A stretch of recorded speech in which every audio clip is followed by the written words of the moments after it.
SuperTalk Mississippi media production. Are you a business owner looking for help with HR benefits and payroll? MWG Employer Services offers a wide range of services and can create a custom plan that fits your needs and budget. I was so overwhelmed with HR stuff. MWG Employer Services took all the stress out of it and even set up my payroll. I couldn't be happier. MWG Employer Services is here to help you succeed. Call us today at 601-206-7966 or go to MWGEmployerServices.com. You're listening to Sports Talk Mississippi On Demand, presented by Pearl River Resort. Escape to Choctaw, Mississippi and enjoy world-class gaming, the Dancing Rabbit Golf Club, and Geyser Falls Water Park. Escape to Pearl River Resort. Sports Talk Mississippi is on the air. Sports Talk Mississippi is powered by C Spire. Power your home or business with C Spire Fiber. To learn more, visit supertalk.fm/C Spire. C Spire Fiber powers Super Talk Mississippi.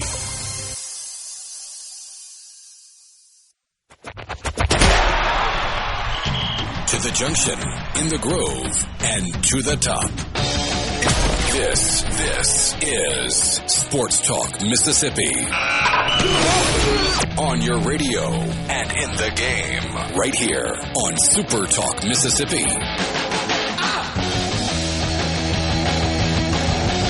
What's up? Welcome in on this Thursday edition of Sports Talk Mississippi. I'm Michael Borkey. He's Brian Hadad. Mississippi State falls to Georgia in the SEC tournament in Hoover. Now they await their fate. Hey, Dad, correct me if I'm wrong. We'll find out regional sites on Sunday and the whole thing on Monday. Isn't that how they're doing this now? That's how they've been doing it the past few years. Yeah. So you get it on. You get to know who's hosting on Sunday, but you don't know the seeds, and you don't know anything else until Monday when we have the selection show. Hand up. That's dumb, guys. Come on, just put them together. What are we doing here? But anyway, so now they await their fate. Southern Miss still playing. We will talk about Southern Miss and their run in the Sun Belt Tournament coming up here in just a little bit. Ed Orgeron is back on a coaching staff in the SEC, and LSU really is assembling the Avengers of the worst people that you know in college sports. They are all descending on Baton Rouge, Louisiana. I saw a tweet last night, and it was spot on. It's either going to end with 7 national championships or arrests, and there's really no in between with what they're doing down there right now. So we'll talk about that. I've got a qualm involving one of your favorite things. We'll get to as well here in just a second. But first, welcome in. So glad that you guys are here, and let's get started. I've always felt my favorite things were pretty unoffensive, but I guess not. No, it involves one of your favorite things. Your favorite thing is not offensive, but it involves one of your favorite things. That's what I'm saying. I always thought my favorite things were pretty unoffensive. Well, this is I can't imagine what do we do. And 100 Teams 100 Days starts today. It starts today. Yes. I have a real question before I talk about anything else. Have you checked the sounder on that? Make sure it's not corrupted? We've had some corruption issues. We've had more corruption issues than LSU's coaching staff. Hey-oh! That sounds good to me. Got it. That sounds good to me. Right, we sound good. We're ready. We are in the Pearl River Resort Studios, Pearl River Resort, pearlriverresort.com. Book your next stay there. Book your next great meal, your great round of golf, your live entertainment. Get tickets to Geyser Falls for the family. Whatever you want to do this summer, Pearl River Resort is the place to make it happen. Check them out. PearlRiverResort.com. C Spire text line open to you at 601-879-4395. With C Spire, it's easier than ever to get all the devices you want in one move with the Ultimate Connect bundle. Right now, new and current customers can get a free phone, watch, and tablet, plus 100 gigs of data for just $90. That includes the new iPhone 17 and Samsung Galaxy S26 for free, plus a free smartwatch and tablet to go with it. Don't wait. There's more to see. CSpire.com. Or stop by your local C Spire store today. C Spire, inspired by you. So most people are not medical doctors, right? I'm not even a metaphysical doctor. Now, and some people know the nuances of injuries because they've had them in the past or something like that. We are 3 weeks away from the World Cup. 3 weeks away. We're going to find out who's on the roster on Tuesday. For the Americans. We generally know who it's going to be. The English roster was announced today. There were some big names left off. I think there's going to be some surprises on Tuesday, too. But in terms of starters, we know who it's going to be, right? Everybody knows who it's going to be. One of our most important players for the Americans is Chris Richards. He got hurt. He did. And he plays for what? Crystal Palace is who he plays for? That's correct, yeah. And the reporting is Chris Richards has torn 2 ligaments in his ankle. That's the reporting out of England. Chris Richards tears ligaments. And here in the States, where we're smarter and more well-adjusted, when you hear torn ligaments, that's devastating. It's bad.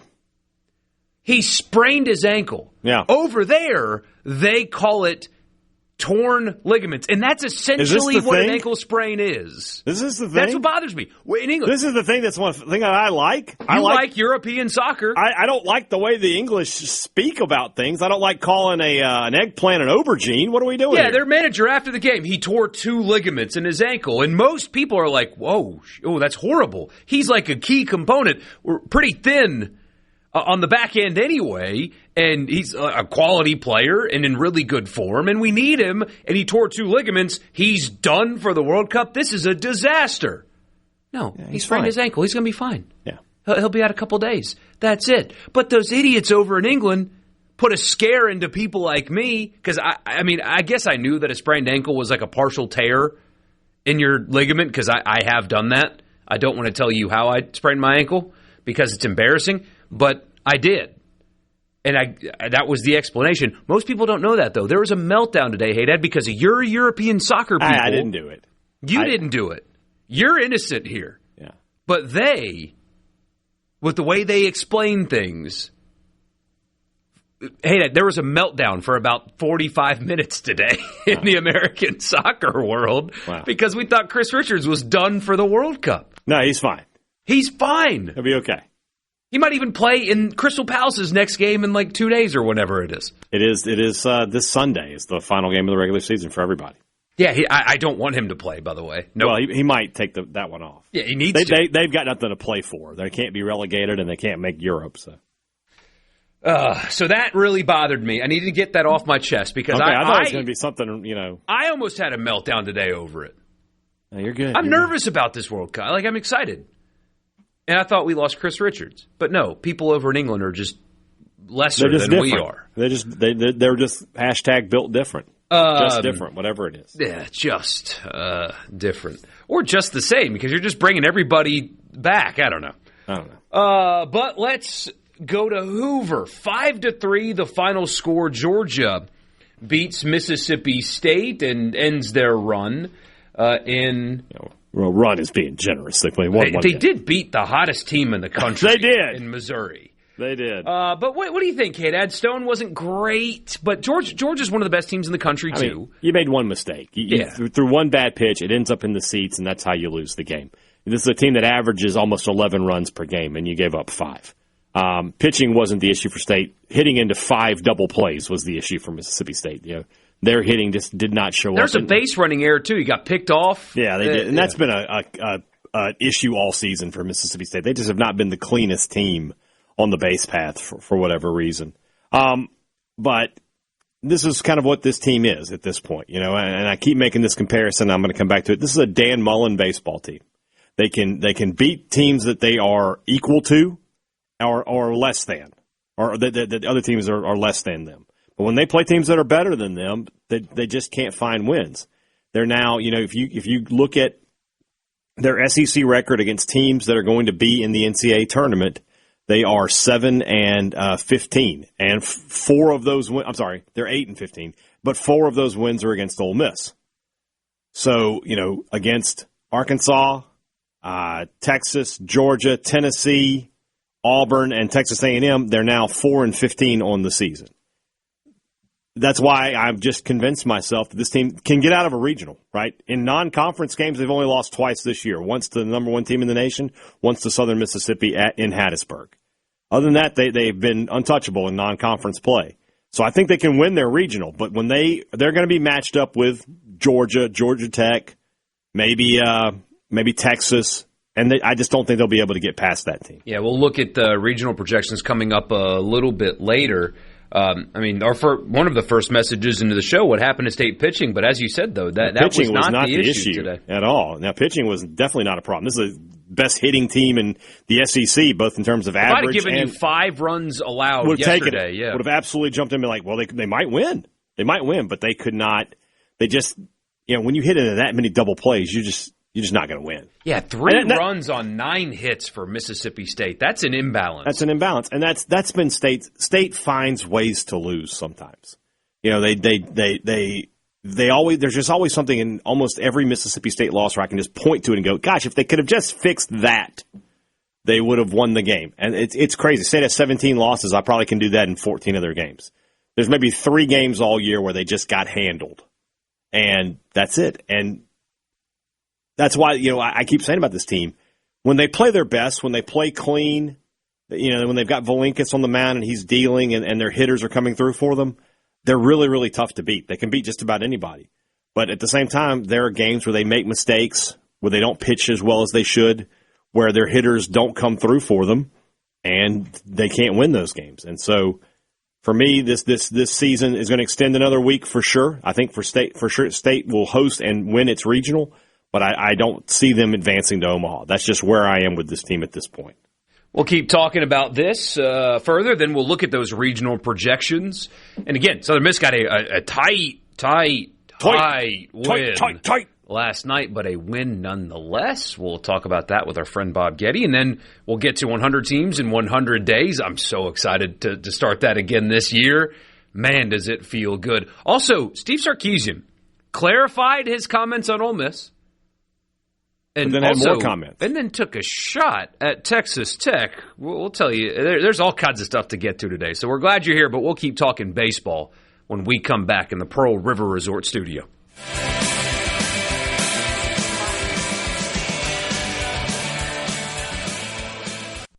And the Venable Glass Talk Mississippi, your all-access pass to all things sports in Mississippi. Sports Talk Mississippi on the SuperTalk app, your local SuperTalk station, and at supertalk.fm.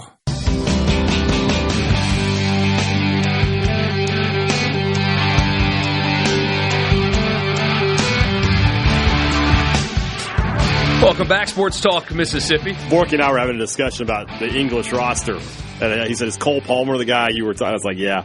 I was like, Cole Palmer's a great Ole Miss name, too. And he's like, yeah, it sounds like the Ole Miss guy you would like. I was like, yeah, it would be one of those, Yeah, my buddy Cole's house. My buddy Cole Palmer, he went to Ole Miss. He was a KA at Ole Miss, but he's a good guy. You'll like him.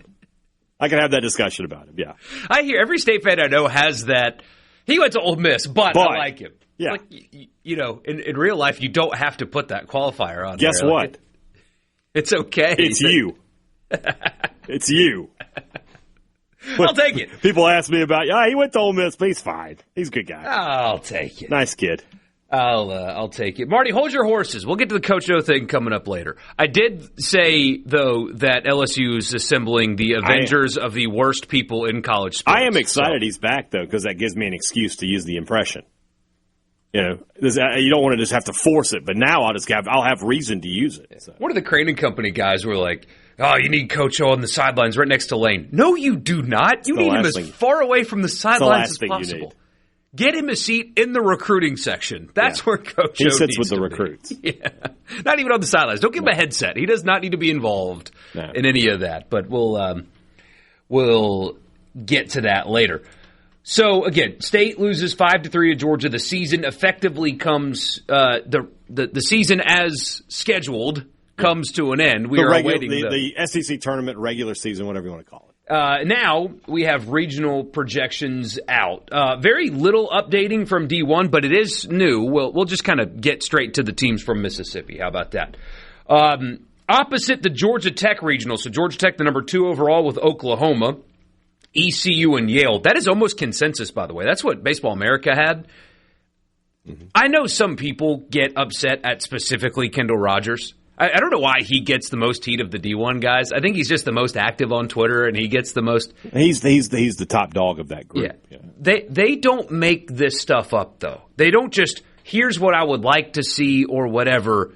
They talk to people. They're very especially baseball, more than any other sport, the guys that cover it at this level are more, quote-unquote, in the know on this kind of process than the other sports, I think. There aren't many people connected to the College Football Playoff Committee that give you real insight about what's going to go on behind those doors the same way that these guys do with baseball, I think.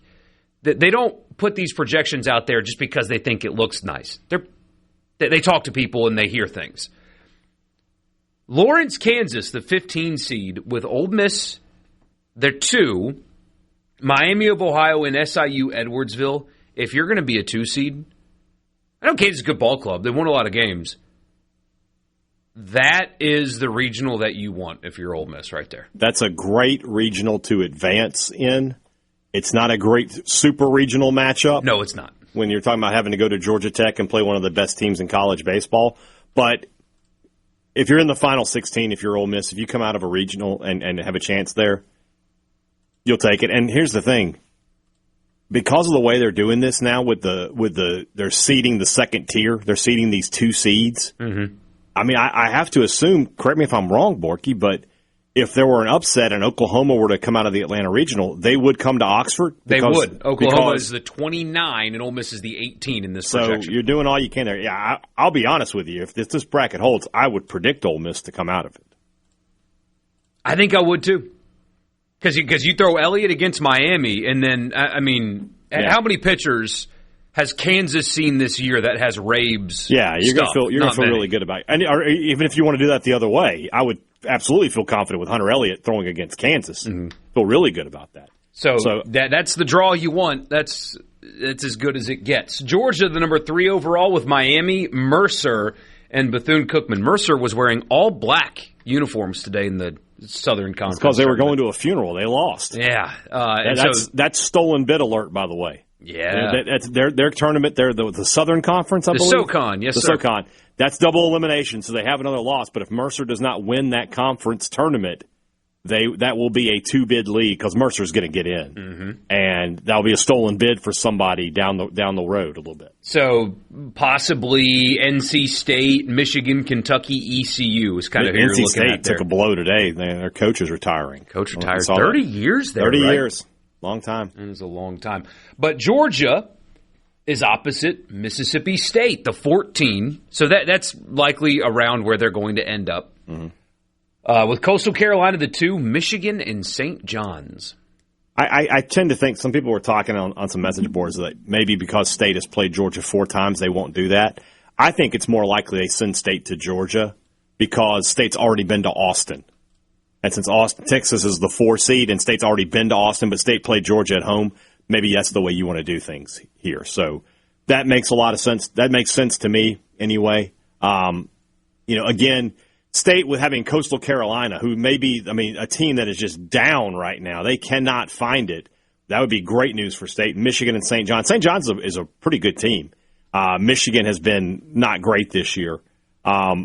So we'll see how that goes. I would like State's chances to advance, but then again, as I just mentioned, going to Georgia, I would not feel great about their chances. And then finally, opposite Texas A&M, who's the 8, it would be Southern Miss, the 9, with Tennessee, TCU, and Illinois, Chicago going to Hattiesburg. Southern Miss will host, guaranteed. Doesn't matter what happens. Yeah, the Hattiesburg Regional is locked in. It's just a question of can they somehow find their way to the 8 seed. According to D1, they're 1 spot away. They're 1 spot away, but unless Texas A&M has won a game, or hasn't. I'm sorry, they play today.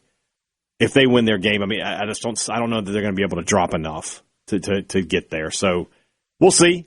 We'll see. But regardless of that, that Hattiesburg is going to host postseason baseball. That is, I would say Hattiesburg is 100%. Mississippi State, the Starkville Regional, is probably in the high 90s. Like 95%. The only way it couldn't happen, I don't know what would have to happen, to be honest with you. I don't know what would have to happen. Southern Miss, by the way, not playing today. They get the day off. Right.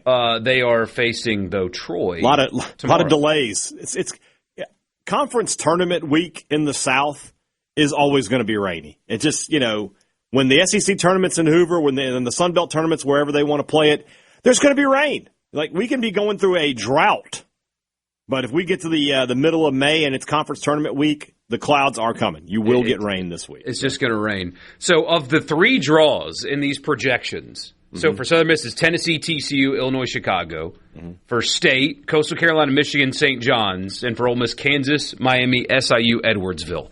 If you got to pick your 3 opponents in that group, are you picking the Kansas group first? I think so.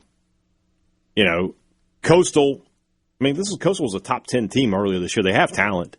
They are on a downslide right now, but as does Michigan. Yeah, Michigan's okay. Tennessee, it can be dangerous. You know, it just depends. TCU in there too. TCU can be dangerous. Yeah, I do think that Ole Miss has the best path there, even as the 2 seed. Because the other thing is, State and Southern are both at home, obviously. But for Ole Miss, you're going to Kansas. Like, this is not the most hostile environment. You've played games at Dudy Noble, at Alex Box. You've played games at Pete Taylor. You've played games at Texas A&M. These games are.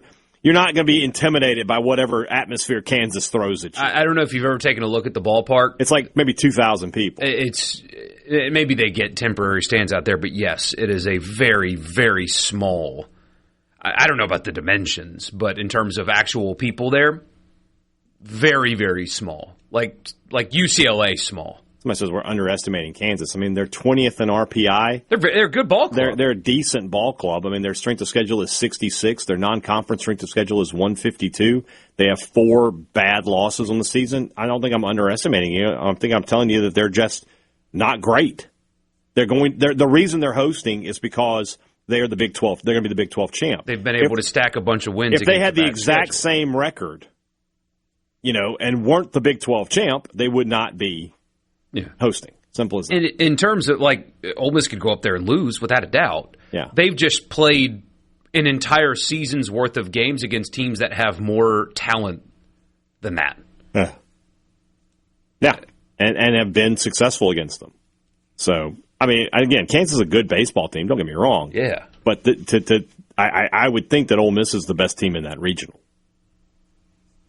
If you switch their schedules, what would Ole Miss might have lost 10 games this year, and Kansas would be struggling to get into the tournament probably. And the same principle applies with Murray State last year, but I mean, how much more resources have been put into Ole Miss's roster? And it's like Kansas's? You said, just because it turned out a certain way doesn't mean the decisions prior to it were incorrect. Yeah, and it's the same thing here. Like us talking about, it would be really tough for Kansas to beat Taylor Rabe is accurate. They may do it, but it will be tough to do it. Mm-hmm. It's tough for everybody to do it. Yeah, he's a good pitcher. So. Really good stuff. Really good stuff there. So we'll talk Southern Miss when we come back, and then we'll get to do it again at the top of the 4 o'clock hour. Spoiler, sorry. But, yeah, glad you guys are here. We'll go to the Farm Bureau guest line when we come back.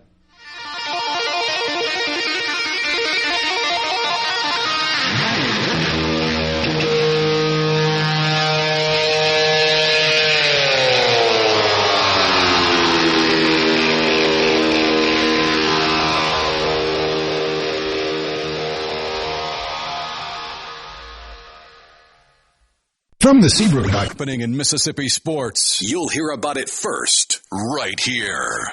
Sports Talk Mississippi.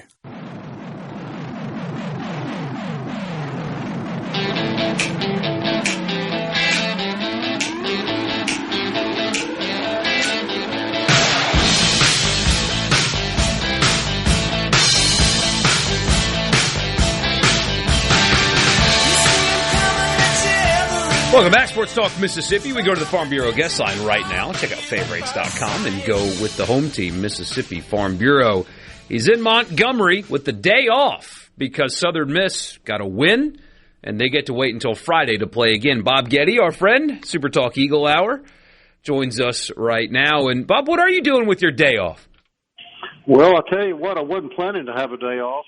We didn't get through till about 12:20 this morning here last night. So I guess in a sense, none of us really mind a day off. We had a night plagued with really heavy rain here at Montgomery, and then a game, Michael, I think was a lot closer than anyone anticipated it being. So I think everybody's going to probably enjoy a little downtime today and then get back at it tomorrow morning at 11 o'clock.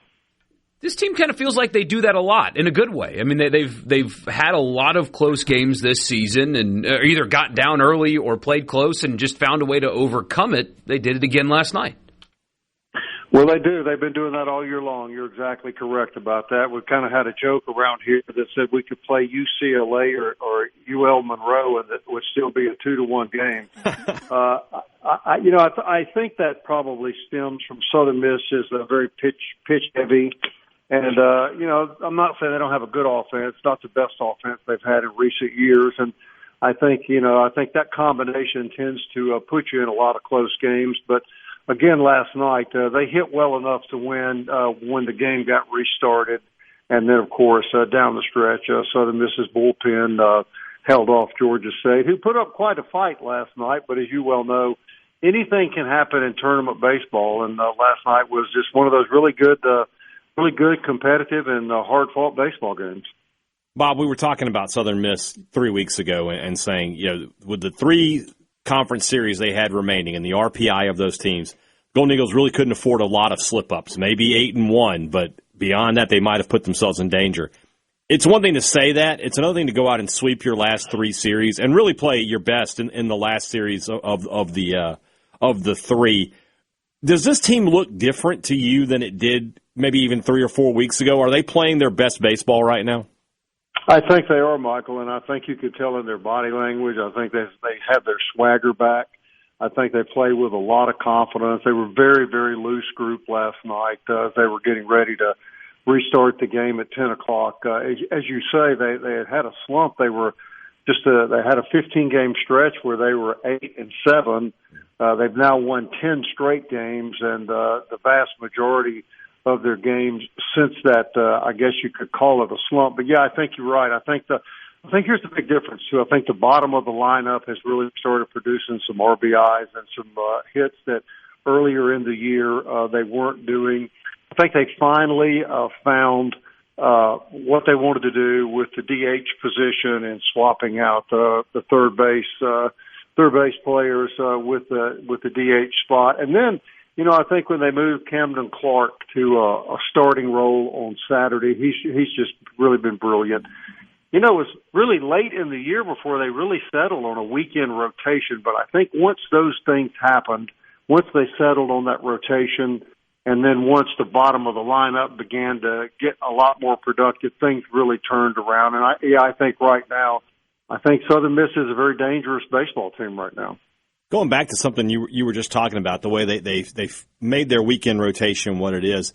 At the time, Southern Miss was, I think, top 10 in the nation, was second place in the Sun Belt, was cruising right along. He makes a decision to move Colby Allen back into the bullpen. I think that decision's worked out pretty brilliantly, but at the same time, Bob, that was a very, that took some guts to make a decision when things were going as well as they were for the Golden Eagles. Well, there's no question, and Colby Allen will tell you that he just never felt comfortable in that starter's role, and he actually went back to Coach Ostrander and initiated, I think, the conversation about the possibility of him moving back. Some kids seems like are set up to be starters and other relievers, and as Colby Allen has explained to us that he's just more comfortable in the relief role because he can just go out and absolutely attack batters for 2 or 3 innings, and never did settle in real well to pacing himself over a 6 or 7 inning stretch. But yeah, moving him back to the bullpen, moving Camden Clark from the bullpen to the Saturday role has really paid off, but that's really unusual to do that, as you know, late in the year. Like you say, that took, that took some courage to do that, because if that had gone the other way, there would have certainly been a lot of questions. When we think about, the postseason baseball is coming up, we were just talking about, the latest bracket projections, the Hattiesburg Regional. D1 baseball has USM as the 9 seed. The Hattiesburg Regional is going to happen. That's a done deal. Bob, do you think this team, if they run through the Sun Belt tournament, could they jump up a spot and be that 8 seed and possibly even host a Super Regional? It's possible. We had Jeremy McClain on our show today, and of course he's on the committee, so he has to be pretty guarded at what he says. Right. But I think a lot of that, Michael, will depend on what happens to the teams in front of Southern Miss right now, and a number of those could be maybe SEC teams. I think Southern Miss is going to have a little luck, to be honest with you. If they could win the tournament here, I think they would have the opportunity to be a top 8, but I think that would depend in part on what happens to the maybe 2 or 3 teams that at present are in front of them, if that makes sense. Played Troy earlier in the year, took 2 out of 3 from them. What are you expecting to see from this matchup come tomorrow morning? They're always tough and tenacious, and they played real well this morning against South Alabama. You have Camden Clark pitching. I think they used 3 relievers last night, but they didn't use any for any extended period of time. So I think you had a pretty fresh pitching staff. I think you'll probably see a relatively low-scoring game, but I got to tell you, you always feel good when Camden Clark is on the mound. So I think Southern Miss wins the game, but I certainly think it'll be competitive and not easy for sure. Bob, when we think about Southern Miss baseball, I think it's 10 straight seasons of 40 wins or more, and this isn't a time where Mississippi State and Ole Miss have not been as consistent as those programs would like to be. It's been Southern Miss that's been the most consistent program year after year. It doesn't appear to be going anywhere either. In a state where, you think about Auburn and Alabama, those programs are kind of up and down. In Florida, the programs that are in the Sun Belt there aren't as powerful as Southern Miss is. How does Southern Miss do it? How does Southern Miss continue to be this good, this consistent in a program where there are 2 other programs, in a state where there are 2 other programs that value baseball as highly as State and Ole Miss do? Well, I think it's a remarkable story. I'm biased, I understand, but I think it's a couple of things. I think that it is the consistency in coaching staffs that they've had through the year. They haven't had many coaches, so right. 5 coaches, I think, in the history of the program. I think the fact that Christian Ostrander was a part of this staff for a number of years before he took over, I think they found a formula, frankly, and I think it started back with Corky Palmer and then obviously Scott Berry, and I think they stick to that formula, and I think that they look for a specific type of kid. They look for talented kids, but sort of blue collar kids that they think will fit the program and fit the culture, and they believe in their system. And the truth is, they really haven't changed this system over the past 10 or 15 years. And, it has shown up in the number of wins that they tally every year. But I think we can all agree that 10 straight years of a 40-win season is pretty remarkable. And I know this team was particularly proud of the fact that they reached that 40-win plateau during the regular season. Some of the players have indicated to us that was a real goal of theirs, and I think they take a lot of pride in that. We really appreciate your time. Enjoy your day off in the home of the Biscuits there in Montgomery. We'll talk to you down the line. Thank you, Bob. Thank you for having me on. Thank you. Join us on the Farm Bureau guest line. Check out favorites.com and go with the home team, Mississippi Farm Bureau. So, Michael, what did you think about that? I thought Kelly was fantastic. He was really, really good. It is hard to hear through the phone, though. I'm trying to think. Who's the other one? What's his name? Oh, God, I've forgotten his name. Who's Bruce Marshall. Oh, okay, who always calls me Michael. Yeah, Mike. All right, Michael. And he's met you. Yeah, we've met face to face. More than once. I've met Bob. Well, I think that's just it's hard to hear through the phone thing. Because Bob especially knows that there is 2 of us. I know. Bruce does a billion shows. Maybe he gets confused. He may keep them up. So. Oh, well. Yeah. Well, we'll get to see Bruce down there in Tampa. He'll end up being there. That's right. Oh, did you see? We got the email today. No, I didn't look. The email came in for credentials. I'm sure our good friend Houston. Oh, that's already done. It's taken care of. He's already reached out. He's got us the biggest table they'll let us have. Heck yeah. Set us up. We need space. Success. We need to, what do they call it? Man spread. We need a man spread. We got to explore the studio space. Yeah. Really. Explore the space. That's going to happen. That's only that's 2 months from today. 2 months away. Wow. Yeah. We're getting there. But plenty more baseball to talk about. And then, of course, when we start the top of the 4 o'clock hour, you're going to hear the familiar, the dulcet tones of Gwen Stefani as we get ready to start 100 teams in 100 days. Gwen Stefani. Is it not? No, that's Kelly from The Office. Oh, it is. Yeah, but Gwen Stefani does have a song where she says that's why that, I thought that. Yeah. So, yes, The dulcet tones of Mindy Kaling. There it is. That's as we hear. Get started with 100 Teams in 100 Days. Sports Talk Mississippi with you on a Thursday. We'll be right back.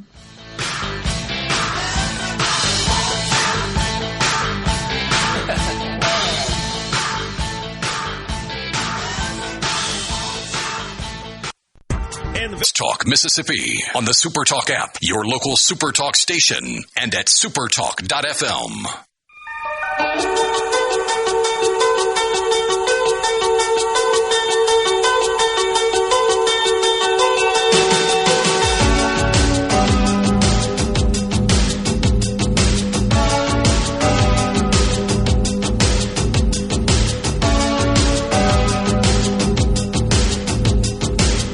Just getting underway at the SEC tournament in second game of the day, Florida and Alabama.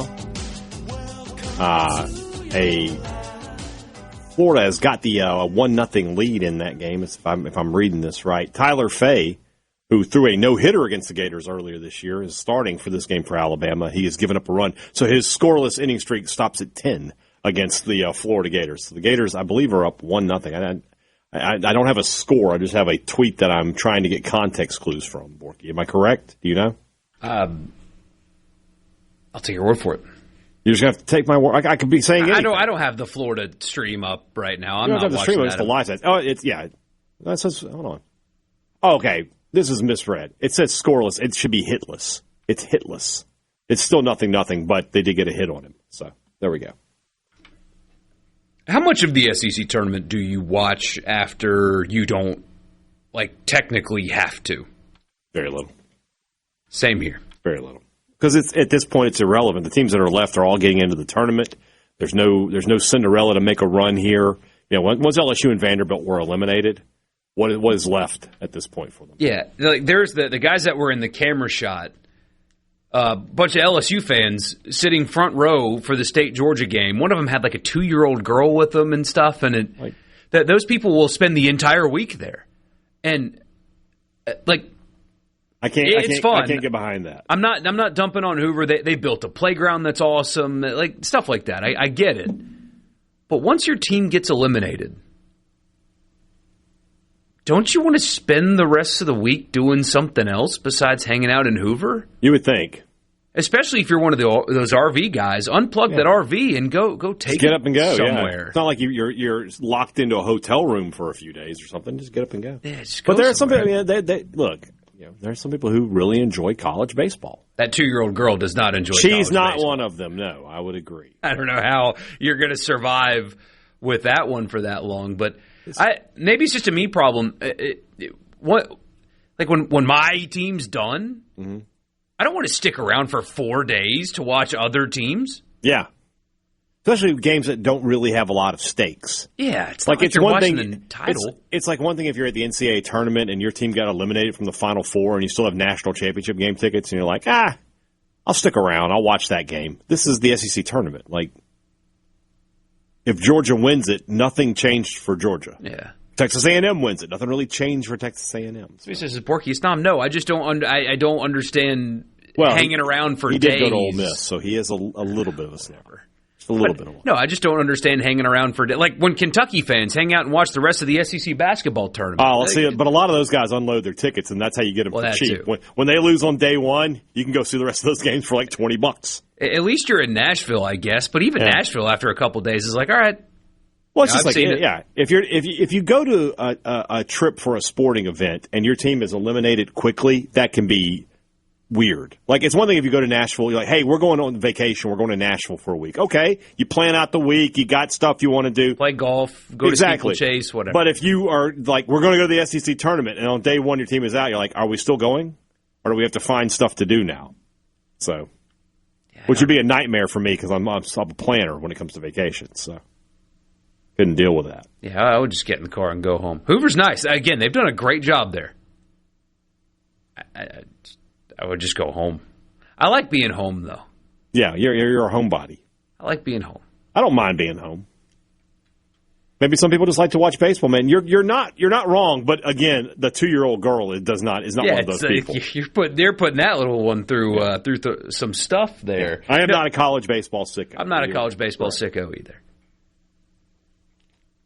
not understanding it doesn't mean that they're bad people or wrong. I don't understand that. I don't understand wrestling fans, but I respect you. You had that woman who went to every game, the Tennessee fan, who kept score and everything. I mean, that was, some people this is their passion. So if your passion is college baseball, considering the world we live in right now and what some other people's passions are, and why they're on lists and such, I can't begrudge you being passionate about college baseball. We can live with that. Yeah, and I mean, I had for an hour and a half today the ESPN Plus feed of the CJ Byron Nelson whatever PGA Tour event at TPC Craig Ranch today. There so, joke's on me. Exactly. That guy would probably make fun of me for doing that, but I wanted to see Scotty and Brooks, and they put $25 million into this course, Hadad, because last year Scotty won at 31 under par. Put $25 million to try to make it more difficult. Leaders at 8, you got a bunch of guys at 7 and 6 under par. Like, it's just going to get destroyed again by these guys.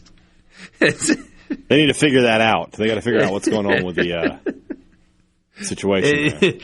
Imagine dropping $25 million on your course to make it more difficult and not a thing. You didn't do anything to it, yeah. Oh, man. That's like getting a personal trainer to help you lose weight, and 6 months in, you've lost a pound. Like, not fun. Not fun at all. You know what is fun, though? You know what's fun? Yeah, I know lots of things that are fun. Is there something in particular, Borkey? When we come back. Tell us, Michael. When we come back, a particular countdown of a particular number of teams in a particular number of days. We'll do that after the news. Stick with us. Best sports talk in the state. It's the best thing. Say that again. We the best on 3. 1, 2, 3. We the best. Sports Talk Mississippi. Super Talk Mississippi. Pick me up, love. Pick me up, love. Every day.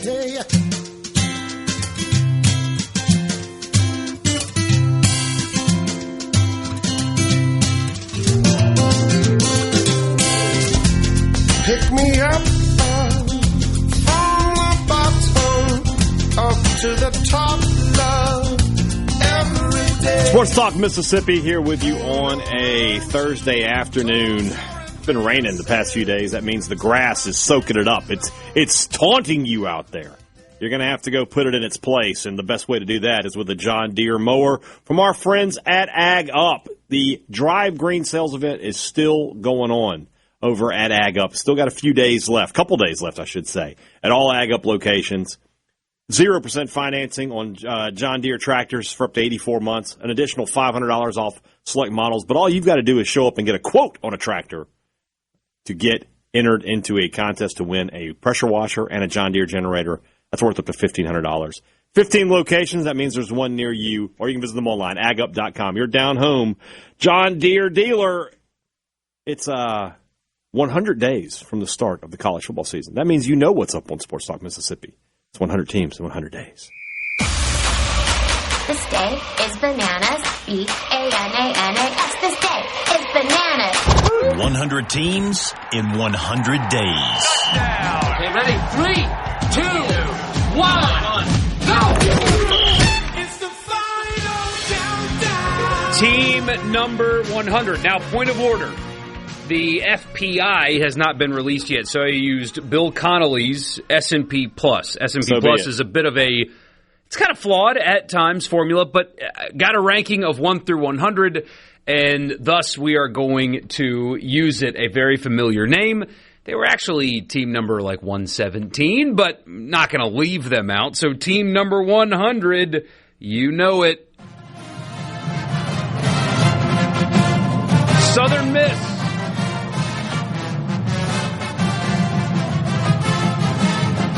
Right now, everybody's like, come on, Hadad, sing something. No. I did that once before.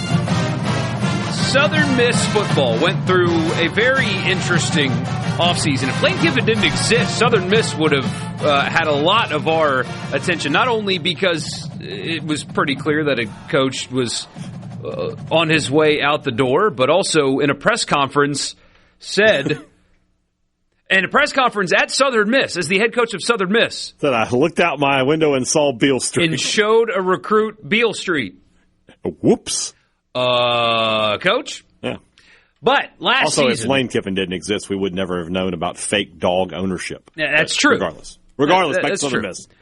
As far as I'm aware, Charles Huff has not faked dog ownership. But he did at least bring some attention back to a Southern Miss fan base that was starved for quality football. And for a time last season, they got it. But then, opened the season with a loss to Mississippi State at home, and then beat Jackson State, beat Appalachian State, weird loss at Louisiana Tech, and then they beat Jacksonville State. So they played Jackson State and then Jacksonville State a few weeks later. They did. Beat Georgia Southern, beat Louisiana, beat ULM, beat Arkansas State. Then the losses stacked up. They got beat 41-14 to Texas State, gave up 42 points in a loss to South Alabama, but still had a win in the conference championship game at home on November 29th against Troy, a game in which they lost as well. Rumors started swirling, Charles Huff, Memphis, and sure enough, again, even though he did a press conference on signing day where he said he showed a recruit Beale Street, he was still the head coach at Southern Miss at the time, ends up taking the Memphis job, and in steps Blake Anderson, the offensive coordinator at the time, of course, at Southern Miss, but he has been a well-known figure in college football for a while now, has Blake Anderson. He was at Arkansas State and then went to Utah State, where he won 11 games in his first year, went 6-7 each of the next 2 years, and then got fired after a Title IX situation there at Utah State. Ended up landing at Southern Miss in 2025, and then took over as interim for the bowl game, and now was given the permanent head job. At Arkansas State, he was 38-18 in conference play.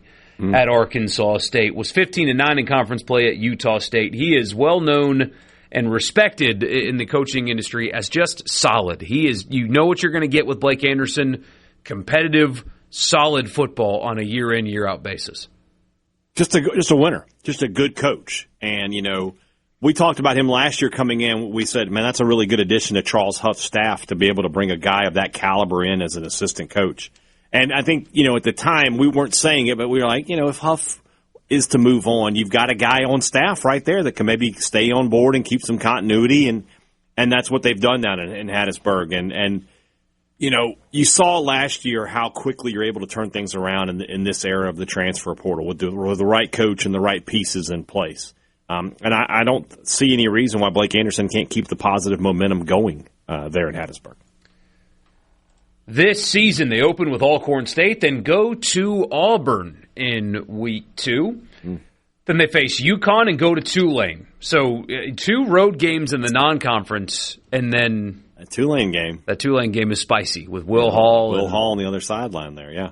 And he's got a good roster, does Will Hall, so that'll be a tough game for Southern Miss. Then they have an off week. They open conference play at Troy, host Arkansas State and Louisiana before they go to ULM, host James Madison before going to Louisiana Tech. By the way, Louisiana Tech in the Sun Belt now. That's right. It's a conference game now. That is a conference game. They host South Alabama and then go to Old Dominion. That is Southern Miss's schedule here in 2026. Just feels like, because you've had some flux, you've got a lot of new faces, a lot of new guys on the depth chart from last year. Just to keep the same kind of situation. If you're a 6 or 7 win team, if you're back in a bowl game, you're fine. You're fine if you're Southern Miss. Could they take another step forward and be an 8-win team? Possibly. But I think just getting back to a bowl game, stacking up good years, it's not that long ago that you were, under Will Hall, you were in a really bad spot. So, even in today's day and age of college football, there does have to be some program building. You've had 3 coaches in 3 seasons now. Going to back-to-back bowl games is plenty good for this year, and then you just want to move forward from there. What's an acceptable record this year? 6-6. Getting back to a bowl game. If you're 5-7, you're going to be like, You'd like to be able to. There's so many. This is one of the things where there's so many bowl games, right? You'd like to be able to think you can win 6 games.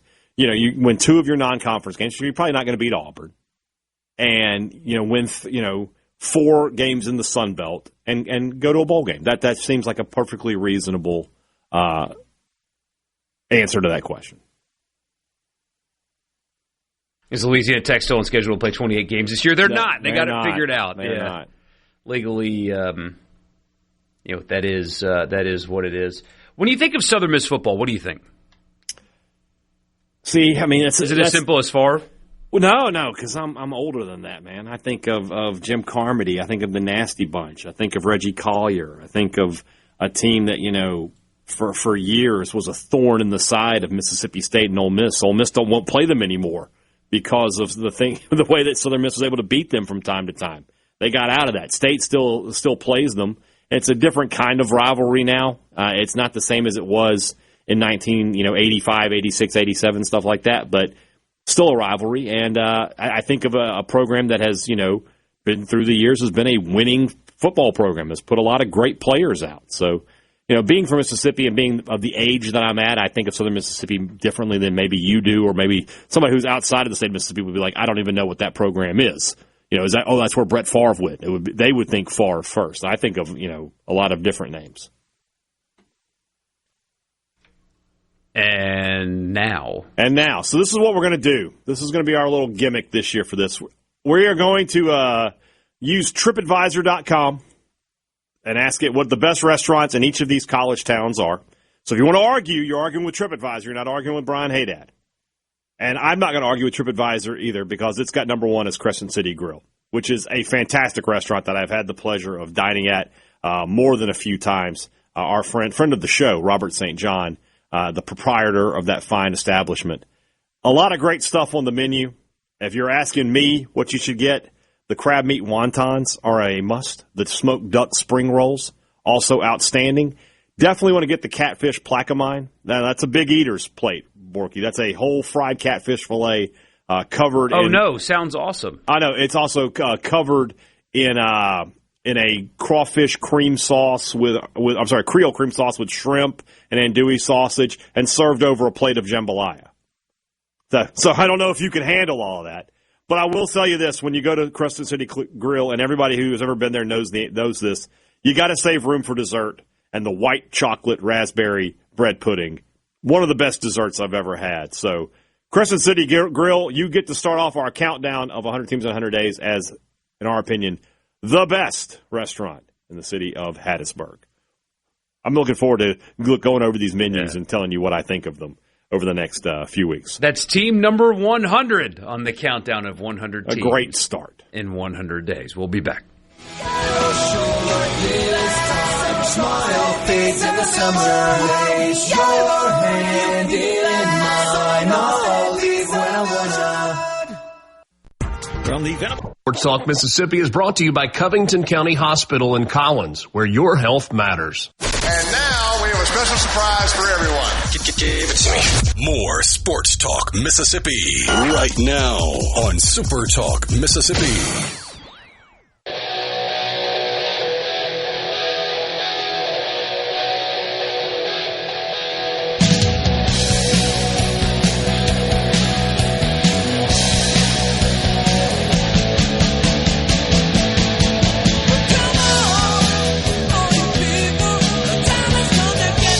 People like the food idea.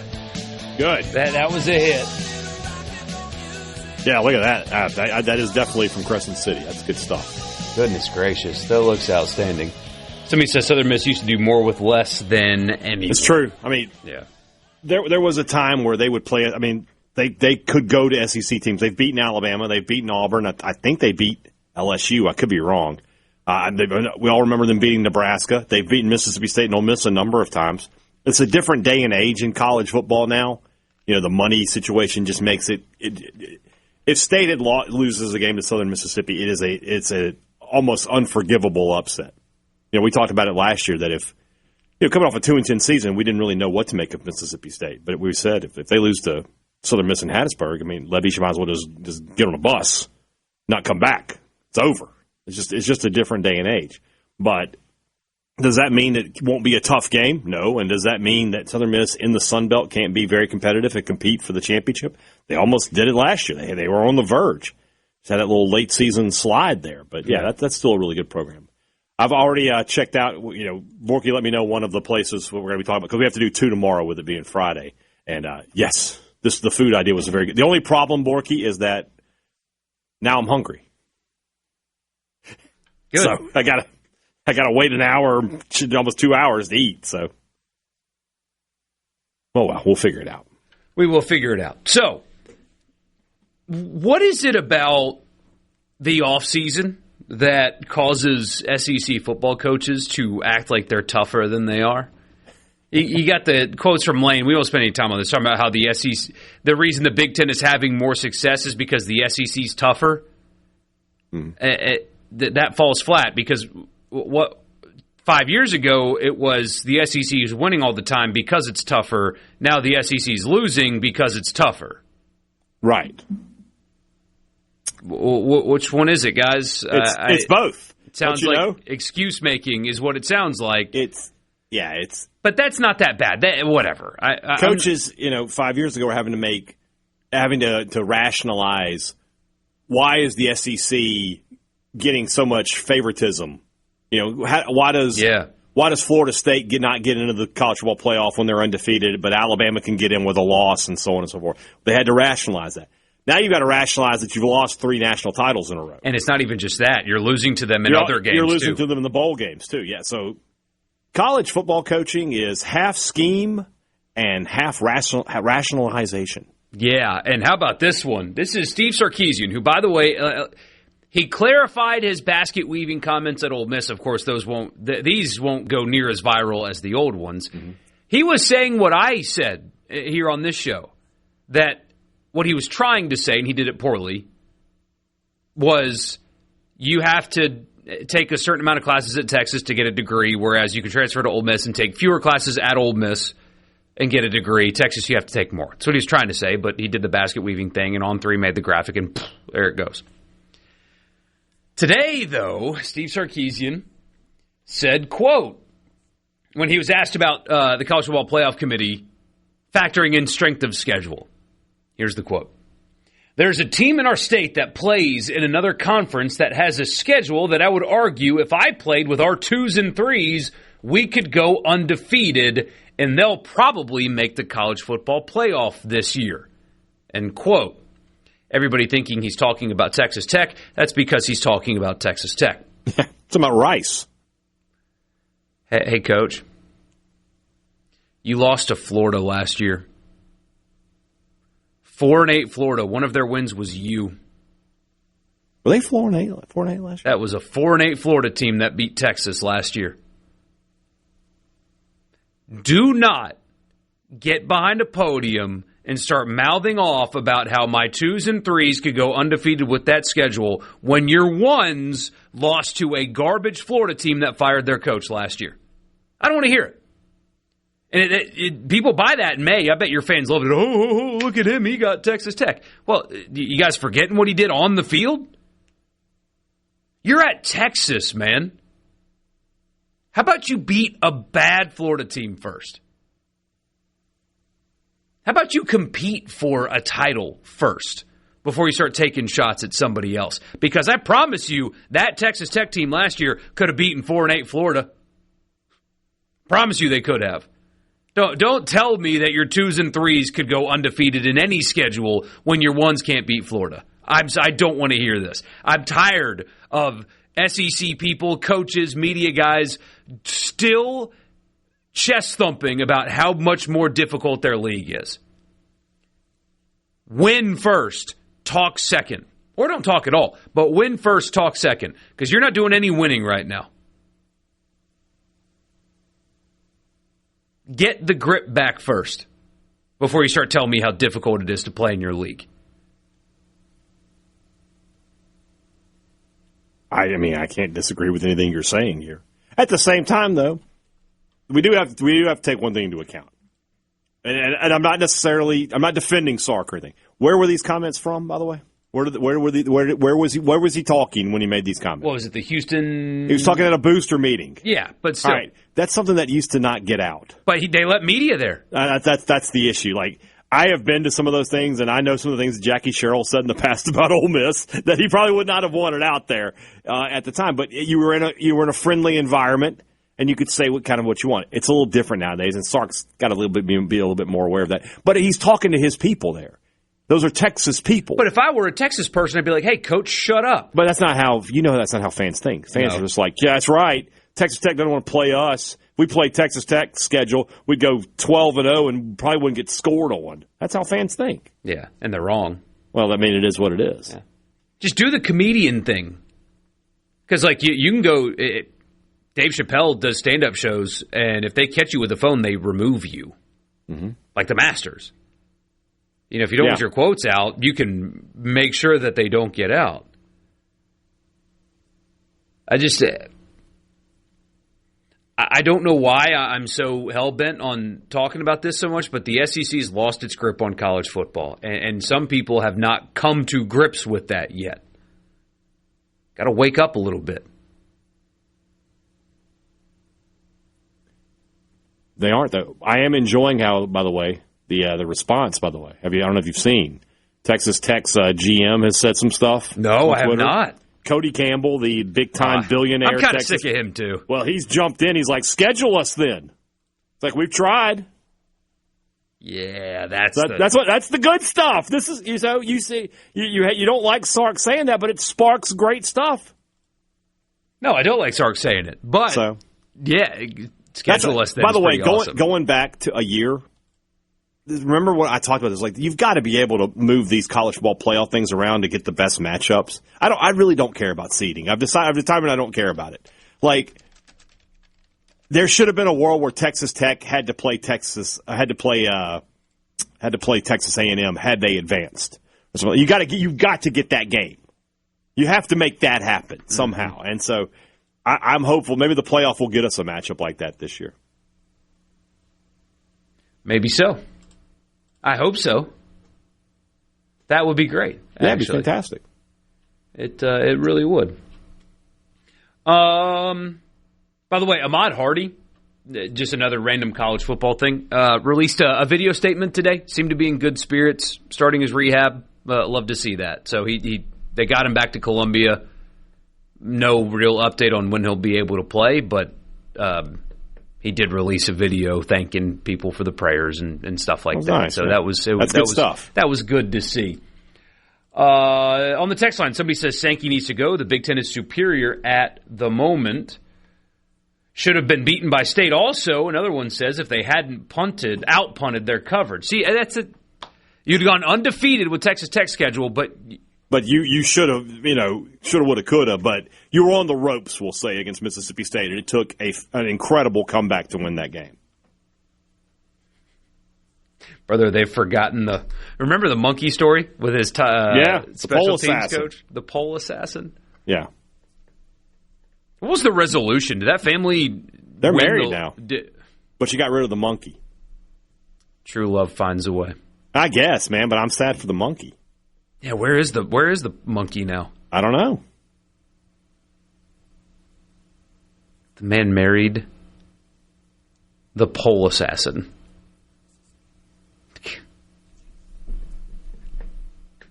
I mean, did what he had to do. I've told you, there's a guy in my neighborhood that has a pet monkey. Yeah? Yep. On Halloween, I want to get bit by it. Well, you know what to do. Pay off my mortgage. Send James into the fray. Yeah. When you have to go get him out of there. Hey, buddy, go pet that monkey. Look, take a banana and just rub it on your arm, and then you walk into the monkey will smell the banana, and it'll attack you. Man. Sports Talk, Mississippi. That's just science. The president of Georgia had some weird things to say today. The country? No. University of Georgia. He's off the rails, and I'll tell you why when we come back.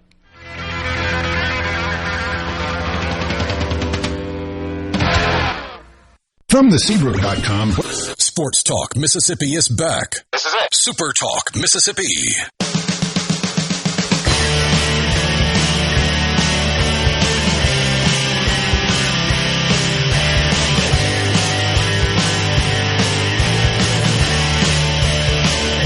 people saying the pet monkey is in the same place that Juice is in. Yeah. I can see that. They need to have a place for the random animals that have been, here's what I want. I want Juice can be there. The pole assassin's monkey can be there. The steer that Jackie castrated before the Texas game, let's give him a home there. I don't know if he's still alive. That was 30-some-odd years ago, but I don't know how long cows live. But he could be there. His descendants could stay there. Find stuff like that. So SEC spring meetings happening next week, and there will be a lot that is discussed. Among the things, a breakaway governance model where the conferences govern themselves, and you've seen a lot of discourse around that. Iowa State's AD had a pretty pointed statement where he was like, if they want to go, just go, and it was pretty intense, and a lot of people liked it. If you listen to it, I think the thing that you should take away from it is that's a guy that's scared that his school is going to get left behind in the breakaway situation. Mm-hmm. But that's just me. I don't know. But they're going to talk about that next week. Mm-hmm. A lot of that. That's probably likely now that the SCORE Act is dead. Well, I tell you, though, I don't know if they can afford to go to these meetings. I mean, they have no money, so how can they afford this luxurious hotel on the beach they're all going to be at? Yeah, it's just not enough money. Yeah. However, that's a good point, by the way. People are like, I don't think the steer has any descendants. He was castrated. I didn't think of that. Maybe brothers. He had a brother? I don't know. Well, you've got the bird that Randy Johnson hit. There's nothing left of that bird. He wasn't abandoned either. He was dispatched of. Yeah. That's what happened there. Yeah. But they're going to talk about the breakaway and how to govern and stuff like that. That'll be a topic of conversation.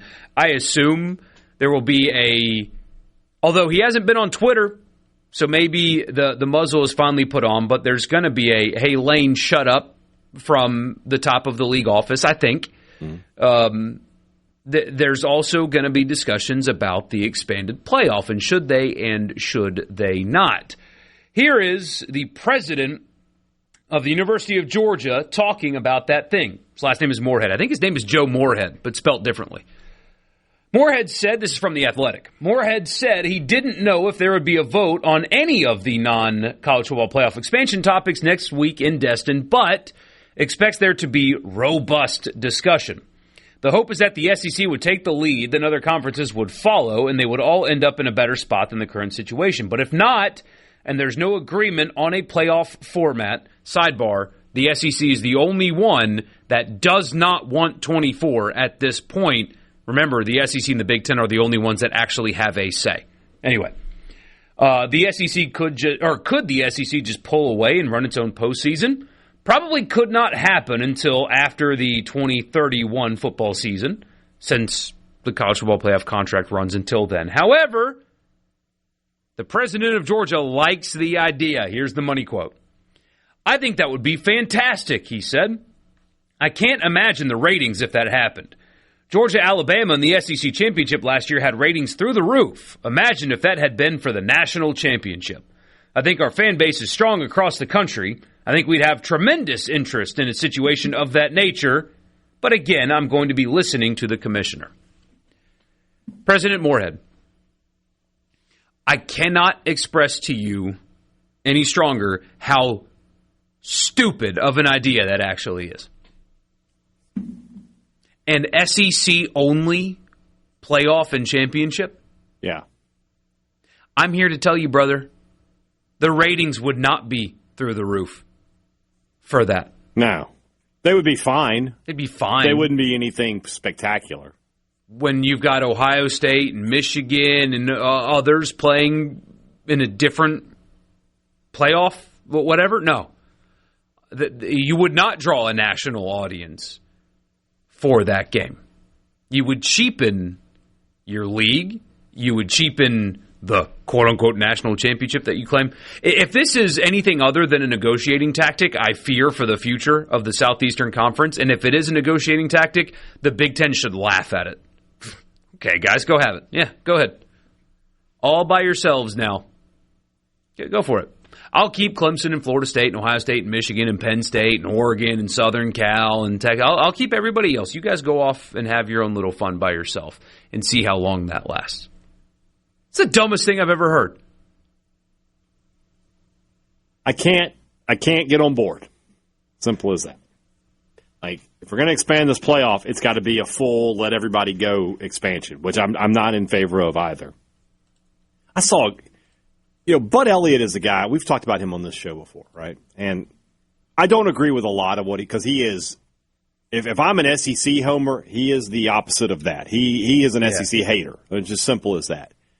But he talked about this the other day. He quote tweeted something that had Booger McFarland on there. And he said he doesn't want to do – Booger McFarland didn't want to do 2014 playoff. He says, I bet Booger and LSU celebrated going to the Peach Bowl in 1996 with a 10-2 record and the number 17 ranking like crazy because back then ESPN wasn't there to tell them their season was meaningless because they didn't make the playoff. In 1997, nobody was telling his LSU squad, which lost 2 games by less than a touchdown and had a win over the number 1 Florida Gators, their season was a failure. They were excited for their bowl game. That was an excellent season. We used to recognize that. He's so right. Like, it used to be if your college football team finished 9-3, you were stoked. Everybody was happy. Maybe not everybody. Maybe not the people at the very top of the sport. And I'm trying to think like 1997. But even then, in the 90s, Florida had 2 and 3 loss seasons where they didn't play for the national title. But they were still excited. Hey, we won 10 games this year. We've just lost that. And we've made it all about this playoff, which... That now we're talking about... Making it even bigger. Or not only making it bigger, but making it SEC only. Yeah, it's just dumb. We really, really, truly have lost the plot, to say the least, on the way this playoff thing is set up. Totally. Completely. We had a great idea to move it to 12. I thought that was a great idea. I still think it was the right idea. I think 12 was the correct number. Mm-hmm. You've got because I feel like outside of the group of 6 teams, the other 11 to 10 teams can win the national title. Like Ole Miss this year was what? The 5th seed. They could have won the national title. Miami was what? The 10 seed? And they obviously could have won They played for the national title, right? Georgia could have won the national title. Ohio State was what, the 8 when they won? Yes. So you've got real parity in there. And yet we're just so quick to turn around and tear everything up. I just don't know. Somebody says, Borkey, you think everything anyone says is dumb. You think this is a good idea? I don't, number one. But number two, you think this is a good idea? Explain to me why the SEC breaking away on their own and having their own national championship is a good idea. Yeah. I would love to hear a detailed explanation for why anybody should be talking about this out loud. Yeah. Other than they don't care at all about the sport. They don't care at all about it. When you're floating ideas like this out there. Especially the head of a university. You wonder why the NCAA is so backwards. It's these guys that control it. Jeez. Counterpoint, though. Been a lot of discussion about the 2014 playoff. The Athletic punched the numbers and looked at how many teams would make the playoff or would have had it always been 24 from the jump. So dating back to 2014. Right. 80 different programs would have at least one playoff appearance. Right. Mississippi State would have made it 4 times. Mm-hmm. Three different coaches. That's a crazy stat. Ole Miss would have made it 6 times. Mm-hmm. So State fans out there, Ole Miss fans out there, knowing that now, so over the last 12 seasons, Mississippi State, you would have made it every 3 years. Mm-hmm. And Ole Miss, you would have made it every other year. Yeah. Does that change the way you think about the playoff format? Does hearing that make you think, you know what, actually, I would love to see my team in the playoff every 3 years. Sign me up. No. You can't think like that. You got to think about what's best for the sport. You really do. Now, granted, fans probably won't, and they'll be like, oh, wait, never mind, But for me, no, it doesn't change anything. So, because I think about it like that. So you're saying 4 times under 3 different coaches. That means Moorhead's 2018 team would have been in the playoff, and they would have been. They were in the top 25, I know, when they went into their bowl game. That team had no business playing for a national title. As good as they were defensively, they still had no business playing for the national title that year. You know, I guess Mullen's 2014 team, I would have liked to have seen them in a playoff. Yes. Right? Ole Miss's 2015. And they would have been in the 12-team playoff. They would have. Yeah. I guess 2022, Mississippi State is the other team that would have been in this. Come on. That's not a team that deserves to play for the national title. They're a good team. They had a good season. They won 9 games. You know, when you take out the elephant in the room of what happened at the end of the season, obviously. It's just there's just got to be something to that. So keep texting them in. I want to hear your thoughts out there. Does that change your mind? Knowing that State would have made it 4, Ole Miss would have made it 6. Does that change your mind at all about going to 24? Like everybody but the SEC, read ESPN, wants. We'll be back in just a bit.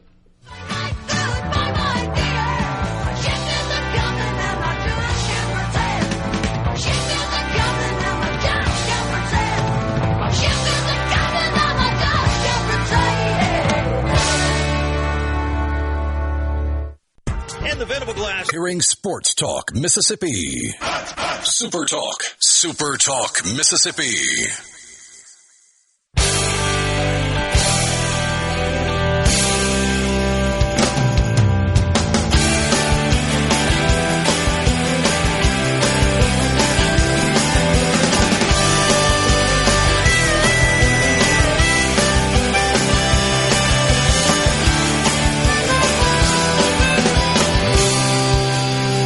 Pretty good test case here. An audience exclusively in Mississippi. Or for those of you listening on the app or on the website from somewhere else, we appreciate you. But fans of Mississippi schools that would directly benefit from playoff expansion. And none of you want it. Nobody. This is crazy. 24 is too many, period. I'm surprised, it's people are doing the what's best for the group. Bunch of communists out here. We're all doing stuff for the group here. Yeah. But it's the correct thing for the sport. Yeah. And somebody's exactly right. Just because you make it doesn't mean you're relevant in it. You're exactly right. Exactly. Yeah, like nobody is going to be talking the ESPN, which does nothing but talk about the playoff from the start of the season to the end of the season. When we get into the playoff, they're not going to be spending a lot of time on your 24th ranked team. You know, if Mississippi State is the 24th ranked team and they're playing Ohio State, Mississippi State's not getting any of that breakdown. Yeah. Right? Herbstreit and Howard and McAfee and Saban are 100% on Ohio State. They're probably going ahead and looking ahead to the next week. So it's not like you're going to get a whole ton of, when you watch that game, you'll be yelling at your television about how much the announcers aren't talking about Mississippi State in that game. Somebody says do away with conference championships. So they will most certainly be gone. There's no doubt. I mean, that's not happening. That'll most certainly be gone. Somebody brings up, you think you have Alabama fatigue now. Just wait until they make it literally every season. But yeah, the playoff relevancy thing is really good. I mean, the last time the Pelicans made the playoffs, they got swept. So who cares? Did they even really make the playoffs when after their fourth game where they got beat again? You've got Charles Barkley in one of his all-time great clips saying they don't even get to go to Cancun, send them to Galveston with that dirty water. That's what they deserve. Yeah. That is what they deserved. Yeah, what is the point of making the playoff if you're not relevant in it? That's a really good question there.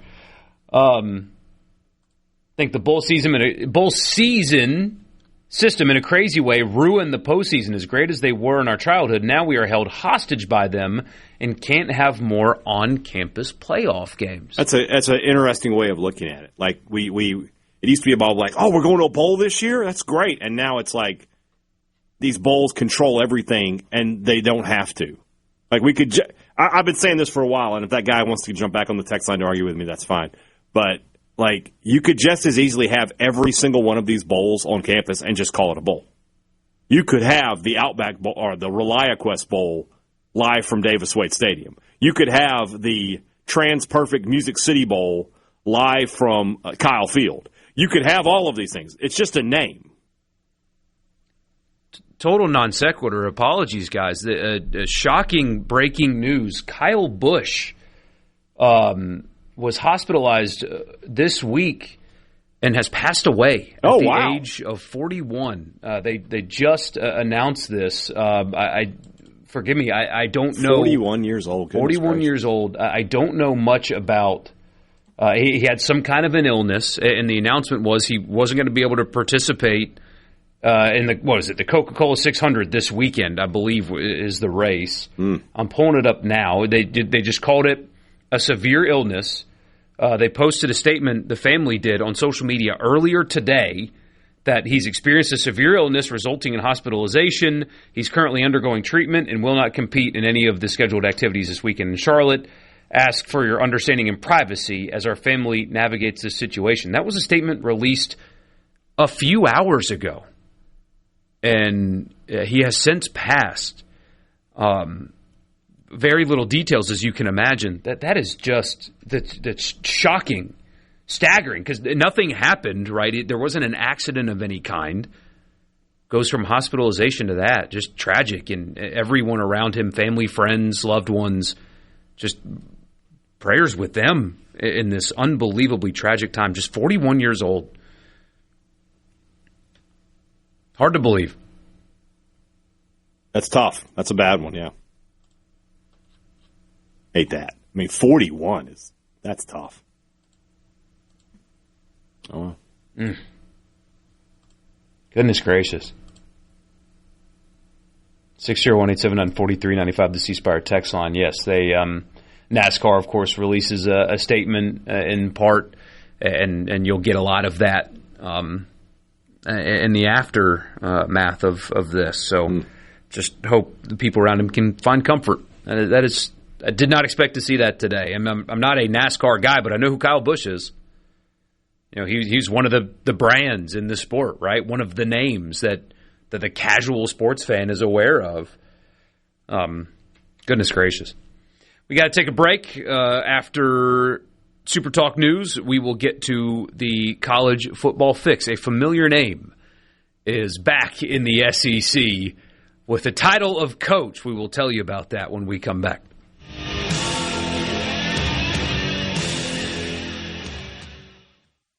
Your Sports Talk Mississippi. Boom! Are you ready for some football? On Super Talk Mississippi.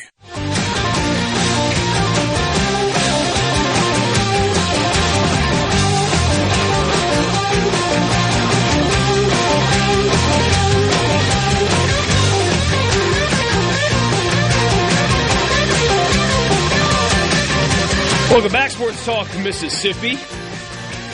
Michael Borkey, he's Brian Hadad. We'll put aside the people that are trying to actively destroy the sport that has given me life. I can't, it's just the people in charge are destroying the sport that you love, guys. But something hilarious has happened. I think it's funny anyway in college sports, centered around one of the more popular subjects on this show as of late. And we will do that for your college football fix. The college football fix is driven by Mississippi Ford dealers.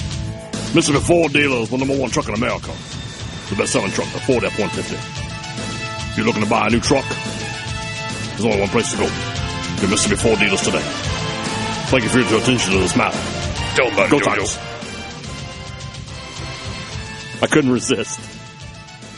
Ed Orgeron. You guys remember him, don't you? The national championship winning head coach. I cannot believe that is a title that man will have forever. But he does. He won a national championship. We all saw it happen. And then, not too terribly long after, he was fired by LSU. And remember what happened after he got fired? They emptied the clip on all the bad stuff he did while he was there, right? You guys remember that? They did do that.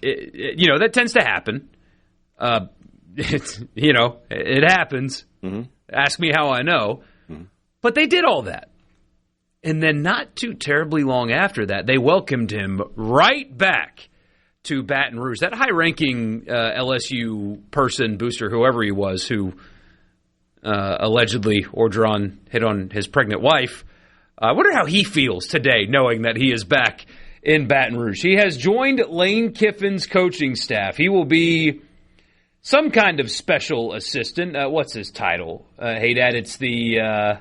He's the assistant coach, and I think he's in charge of recruiting and defense, something like that. Yeah, like a special assistant of defense, and he's in charge of recruiting. That might mean he can go on the road because of the way they do things now. But remember when State hired Kevin Johns and Philip Montgomery, they like have that title, assistant head coach of offense. I think these titles are just ways to make their salary a little bit more, which I believe is a 1-year deal. At $100K, I think, is what his salary is going to be for LSU this year. I said earlier, I'll make the same joke because I'm not very clever. LSU they really are assembling the Avengers of the worst people you know in college sports on that campus. It really is amazing. Like, we can't call them the Avengers then. We're going to have to nerd that. Like, call them like the Sinister Six or something. Yeah, something like that. So you've got Kiffin, you've got Orgeron, you've got Will Wade, you've got Mulkey. We got to get 2 other people in there. Yeah. I don't know who those 2 people are going to be. Oh, I'm sure you can find them on that staff. I'm sure it won't be difficult, yeah. But I will say this, though. I respect the heck out of it. LSU is – they don't care, just win, right? That is where they are now. It does not matter, just go win. I don't care what you've done in the past at this school. To people that are important to this school. Doesn't matter. Oh, you can help me win a football game? Come on in. I don't care.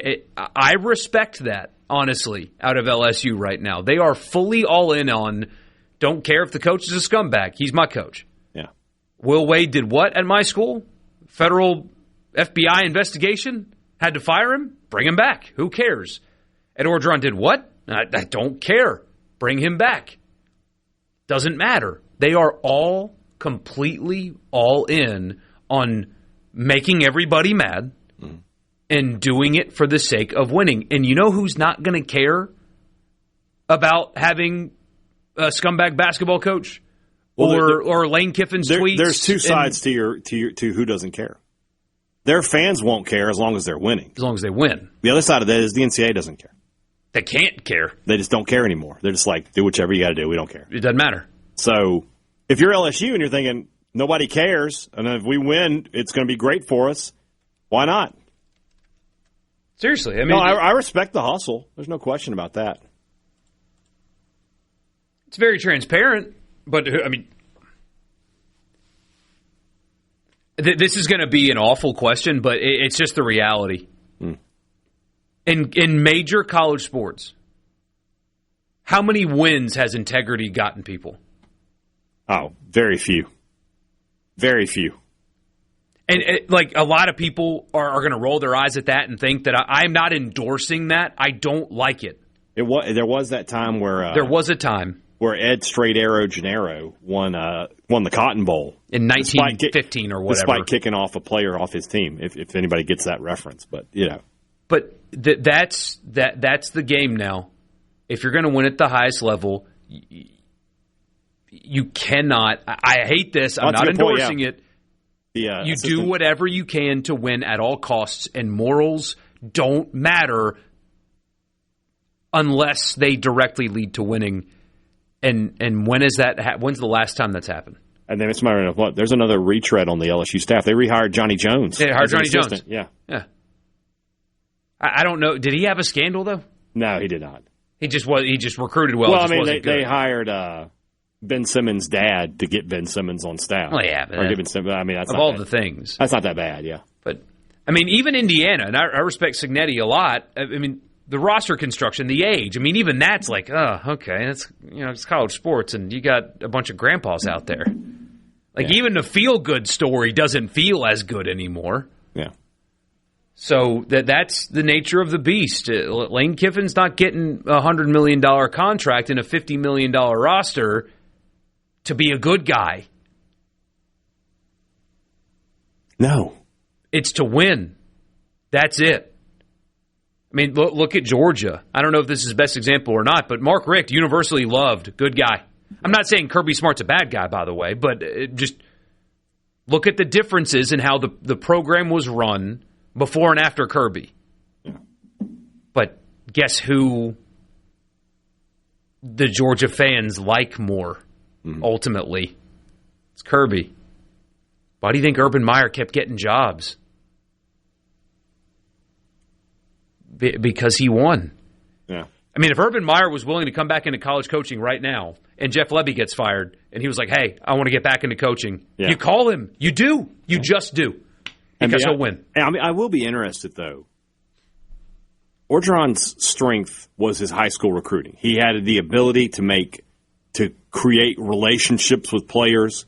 There's that famous video of him talking to a couple of the Auburn players after the LSU beat them and talking about how, hey, when I was recruiting you, I told you guys were going to be this good and be great players, and they were hugging him and they loved on him, and like that was his strength. And in a day and age where it's more transactional, does that still help? I mean, I guess it can't hurt. If all things being equal, we love playing for Coach O. It helps, but I'm interested. He hasn't coached in this era of football, so I'm interested to see how he does. Yeah, and somebody says Lou Holtz was a good one. That's an era that's a long time ago, and look at his South Carolina teams. Yeah. But somebody pointed out earlier, and I think this is a really good thought, that you bring on a guy like Orgeron to be the connection to the people, because Lane Kiffin will not do that. He does not do that. That's a good point. You send Orgeron to the booster meetings and things like that, because Kiffin's not going to do it. You let him be the relationship guy. Yeah. And because they comes in, tells the jokes, gets everybody laughing. Speaks in the Cajun French, does all the things, talks about his time working a shrimp boat. Yeah. And I'm not being flippant when I say that. I mean, the people there relate to him. Mm. That makes a lot of sense. Kiffin's not great in living rooms. He's not. You bring Coach O with him. Depends on whose living room. If it's like, some dude's wife, he's great in that living room. In the high school recruits. Yeah. Well, that's that living room. Scenario, yeah. You bring Coach O with you. Yeah. That makes a whole lot of sense in this case, but it doesn't matter what he did there before. It just doesn't matter, because the goal is exclusively to win. Somebody asked it shouldn't be that way, but that's how it is. Somebody I hate asking it. Is that still getting paid by LSU for a settlement, or is this because his buyout's over, right? I think it is. I was thinking about that with Arnett when State hired him back. Like, I think he still had another year to go on the buyout, but I guess that just all transactions itself out. But I don't know. 6 year. Wait, Darren, you caught me off guard. You were making a joke there, and you completely caught me off guard. He said, so was Joe Paterno. Darren, you got me good. Because I thought for a second you were serious. And, oh, boy. Ed Orgeron back. I mean, it's funny. I respect the move. But you better win, Lane. You better win right away. LSU is the most fascinating team in college football. It'll end in arrests or national championships. All right, like, does he fold under the pressure of the expectations in the show? There were no expectations really at Ole Miss. He created the expectations. Mm-hmm. He was the reason there were expectations. At LSU, there's just expectations because they expect to win, and they're bigger, more intense. Yes. College Football Fix, driven by Ford. We'll be back.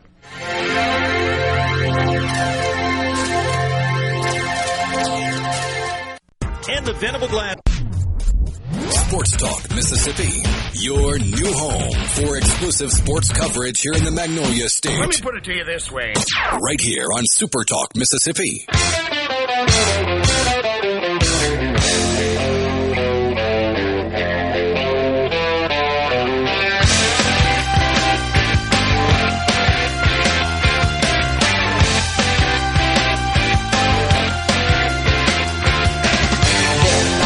601-879-4395. Somebody rightly says, so this was before my time, really, but he says Coach Bill McCartney won with integrity. McCartney, yeah. He was at Colorado, won a national championship in 1990. That was a couple years before I was born. Correct me if I'm wrong, though, Hadad. I think that you used to be able to do that. You used to be able to run a program, and now you're running a franchise.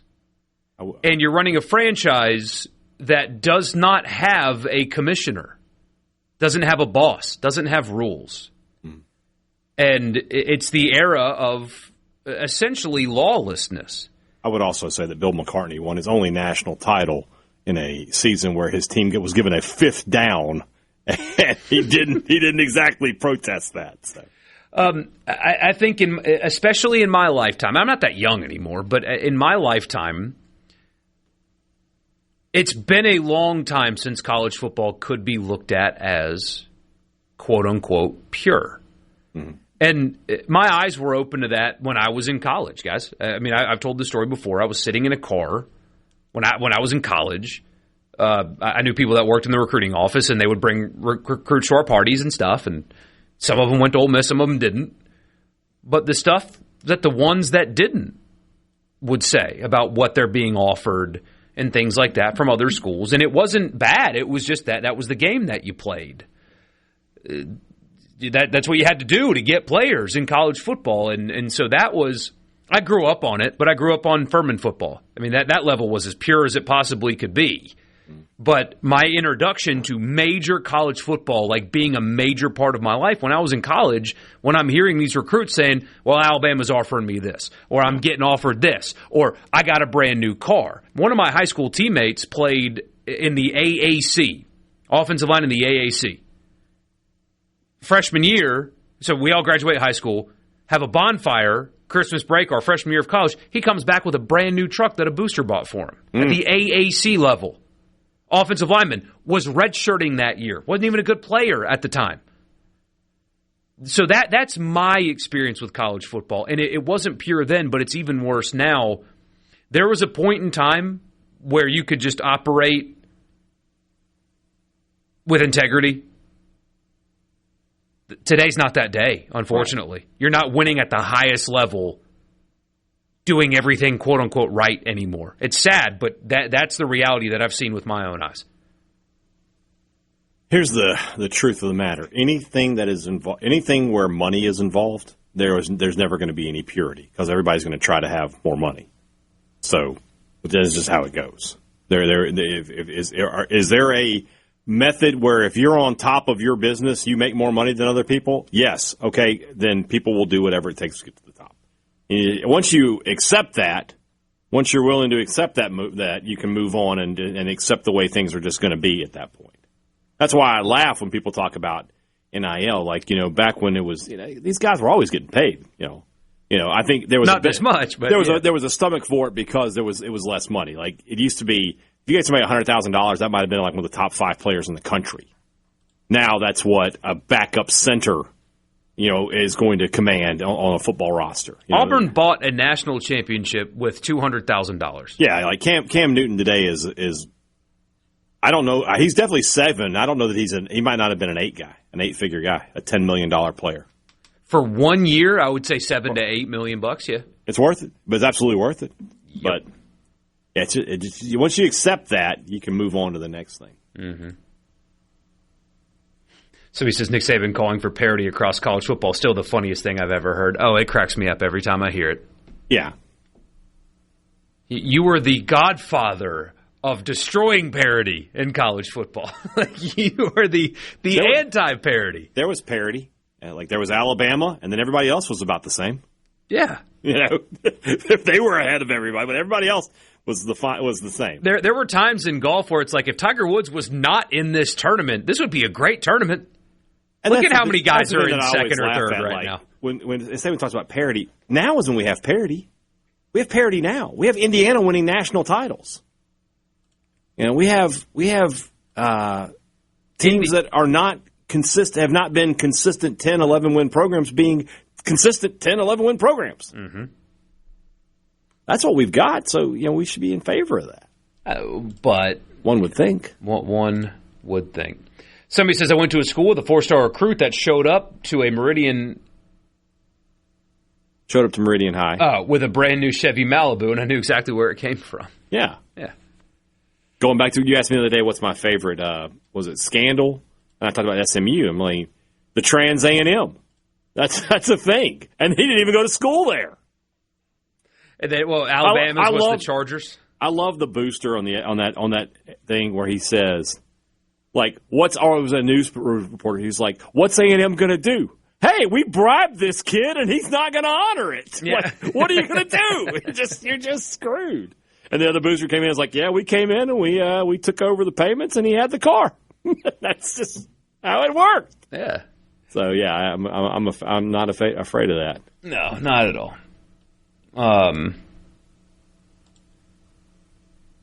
Saban meant the parity between his second and third teams. That's what he meant, yeah. Somebody says, if you think college football is better now, I don't get that. I don't even know our players, and by the time I do, they're gone. So that fair point, and I hear that from a lot of fans. What I always respond with is this.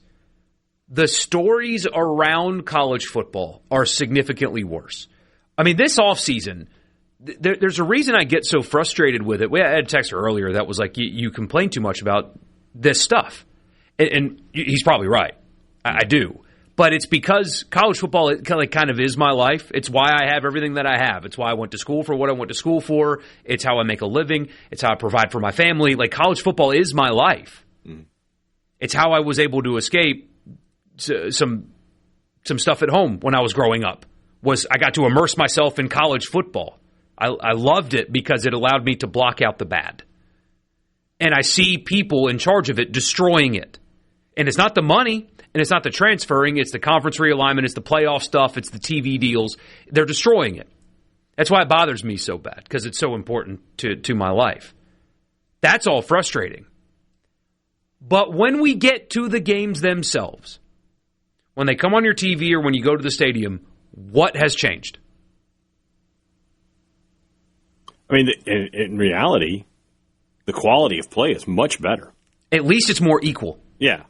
The games are super exciting, and it's so easy to find them now. You think about it's really hard to believe that when I was my kids' age, even there were like 4 or 5 games televised a weekend. You had an ABC game, you had a CBS game. It wasn't that long ago where you still had the pay-per-view. Like very much a thing. Yeah, I had to do that in college. We're only like 20 years removed from there were games SEC games. Mississippi State in 2007 played Tennessee at home, and that game was not televised. That's wild. That game was not televised. That's not that long ago. They kicked it off at 1:30. So State used to have a thing, and God bless Larry Templeton, the worst AD ever. It used to be a thing where if they had a non-televised game prior to like November or like the middle of October, they'd play it at 1:30. And then after they play it, it was before the middle of October, they play it at 6:30, and after it was 1:30. So you had a 75-degree, the weather was fine. It wasn't cold. You're playing Tennessee. State was actually decent that year. Tennessee was pretty good that year. 1:30 in the afternoon. People were furious. They were like, play this game at night. Well, this is what we do. Like, just so dumb. But yeah, that game was not on television. You had to. I mean, if you weren't in the stadium, you had to listen to the game on the radio. Yeah. Somebody does say the prices have changed. You're right about that. That is something that's changed, and that sucks. I watched 2009 Mississippi State versus Georgia Tech on pay-per-view. I remember that. That's not that long ago. Yeah, that's Dan Mullen's first year. Jeez. But the football itself, if you ignore the stories, which is impossible, but if you try, when the football actually comes, it's the same. It's the same uniforms, although Adidas likes to alter them a little too much sometimes. Or Nike doesn't give you the pants that your team needs to wear, those kind of things. But the uniforms are the same, the fight song's the same, the stadium is the same. Your team has a better chance at winning than they did 10 years ago. But yeah, trying to keep up with roster names and trying to keep up with the Georgia president saying this and Sankey doing that, it's a pain and it's hard. But the football itself is still good. Right. and it's 100 days away. That's correct. We'll be 99 tomorrow. I don't know if you knew how the math works. I know how calendars work. I'm familiar with dates. The Gregorian calendar. The Catholics invented it. How about that? Yeah. We will. Let's circle back. Let's get some baseball going. Yeah, let's circle back to what we started the show with, and that's Mississippi State, Georgia, and then go from there. So we'll circle back to baseball to end the show, and we'll do that when we come back.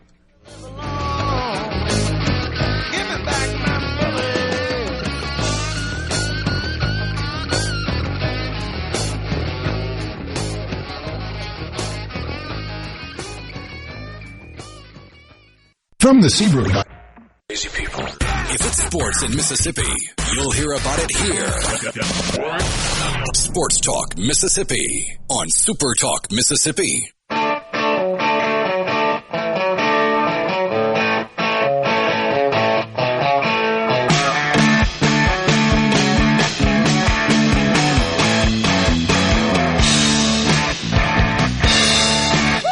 We'll circle back to baseball here. Mississippi State falls to Georgia in the SEC tournament. Now we await the selection committee's decision. Jeremy McClain, Southern Miss AD, we'll have him on again soon, I'm sure. He is always kind with his time. He is on the committee. The chair of the committee, correct? And yes. Hey, there's... I had turned down the mic. Okay, I was about to say there's a little buzz there. I turned down the mic for a second because I was eating. Somebody brought a delicious caramel cake. So shout out. I don't know who it was. I'd give him a shout out. Yeah, caramel's good. Yeah. You son of a. It's caramel. It's a very good cake. But yeah, Jeremy McClain, direct all your angst and anger at him. He'll love that we said that. But no, we await Sunday now.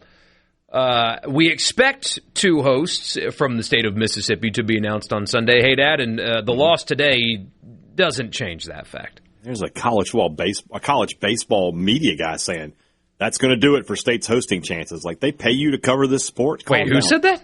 I don't know this guy. His name is Jake McKeever. Like, if that's, I mean, where are you getting this information from? Not a guy. That's not a name to trust in the world of college baseball. Yeah, buddy. Losing to the best team in the SEC in a neutral site is not going to knock you out of hosting. Knocking anybody out, yeah. So yeah, state, in all likelihood, I mean, if you made me guess right now, somewhere between, I don't think 12 and 15 is probably where they're going to be.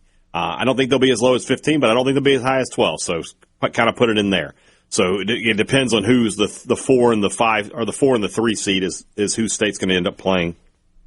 I feel like state is a team that can get through a regional. I don't know that they can get through a super regional. They're just so inconsistent, especially against teams that have equal to or superior talent than them. Sometimes they show up to play, sometimes they don't. But today's game was a good example of that. You know, this is a great Georgia offense. They averaged 10 runs a game. You held them to 5. You made one bad pitch that ended up getting deposited into the right field bullpen. I think, and you mentioned this earlier, if you had told me, you know, at 11:59 before that game started, hey, State's only going to give up 5 runs today, I would have said, well, gosh, I think State has a really good chance to win this. You know, they out-hit Georgia, but they hit into, 5 double plays today?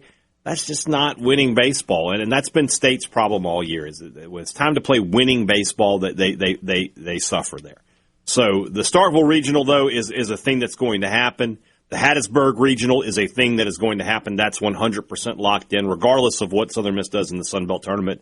But I think Southern Miss, the way they're playing right now, is probably the favorite to win that tournament and add another trophy to the room down there in Hattiesburg. It's just going to be about is winning that tournament going to be enough to bump them up? They're kind of in that 9 to 11 range. Can they get bumped up to 8?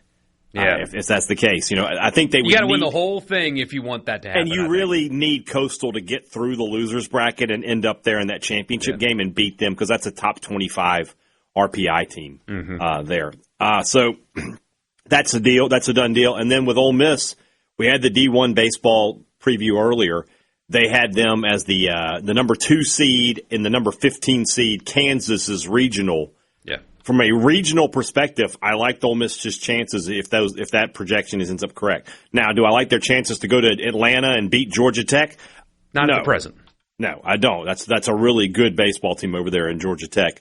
I do want to see the Richard Cross Charmin Soft showdown. Don't get me wrong. Got to fire up ChatGPT for that one. Can the Super Regional be sponsored by Charmin? I don't know if that's not, but if you're ESPN, you need to make that happen. And okay, hold on. I'm going to say a quick little prayer. Dear 8-pound, 6-ounce baby Jesus, if you could get Richard Cross on the call for a Georgia Tech Ole Miss Super Regional, I think I'd listen to every pitch. So we'll see. But, yeah, it feels very confident. Southern Miss is locked in. They're going nowhere. They're going to host. Yes. Mississippi State, 95%. And I really don't know what would have to happen around the world of college baseball for State to not end up hosting. I don't know where the upsets would have to be. I just don't see State dropping 3 or 4 spots out and ending up as the 2 seed, in the Corvallis Regional paired with UCLA. I just don't see that happening. And then for Ole Miss, it just is what it is. When you lost 2 out of 3 to Alabama and then you dropped that first game to Missouri, your hosting chances were evaporated. So that's just where they are. Yes, for sure. Got some news today also that McPherson would have pitched on Saturday, O'Connor said. What do you make of that? Had they gotten there, of course, that's he would have good. pitched. That's good news that everything's still good, everything's still fine. They didn't feel comfortable about moving him up, which we talked about yesterday. That makes sense when you think about it. It makes sense for him to not be – they want to take things slowly there. They said they would scrimmage before the regional to get him some innings, to get him some pitching in. He said that his last throwing session, his last bullpen felt better than anything he's been doing. I am hopeful that he came back in the Auburn series, right? So that would be next Saturday would be 4 weeks, right? So I would like to think that by that point maybe he could – I don't know if he could be all the way back, but can you get him to 70 pitches maybe 80 pitches? If that's the case, you got to feel good about his chances. And then by the time you get to the Super Regional, it's all systems go. And, I will say this. State with McPherson, if they can get McPherson back all the way, and they have Valinkas, their odds to be able to win 2 games go up greatly. And then in the Super Regional, that's all you got to do. You got to win 2 games, right? You feel really good about winning Valinkas' start. If McPherson can win, you can be there. And then you just got to figure out your bullpen depth around them. But we'll see what happens. Yeah.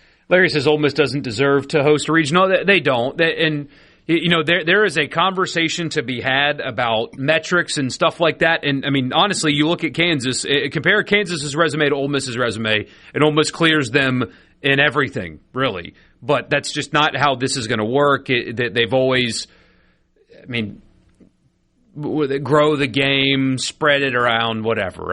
So you can have that conversation, and it's a worthwhile conversation, but this Ole Miss team too often have cost themselves opportunities to lock in that host spot, whether it be through errors or nights where the inconsistent offense is down or whatever the case may be.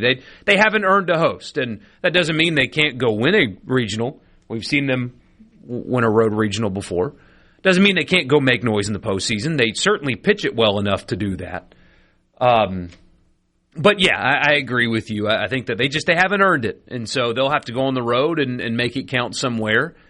I do think that getting bounced from another regional is going to create some off-season angst and fire up that discussion again, as you can imagine. But the right draw, and I think they're going to the Supers with the way they pitch it. So we'll just have to see. But, no, that loss to Missouri ended any discussion about – But –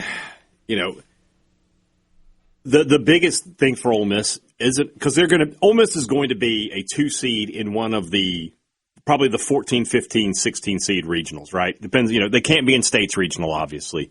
So Oregon State, Kansas, however they want to play that. It really matters who their 3 seed is.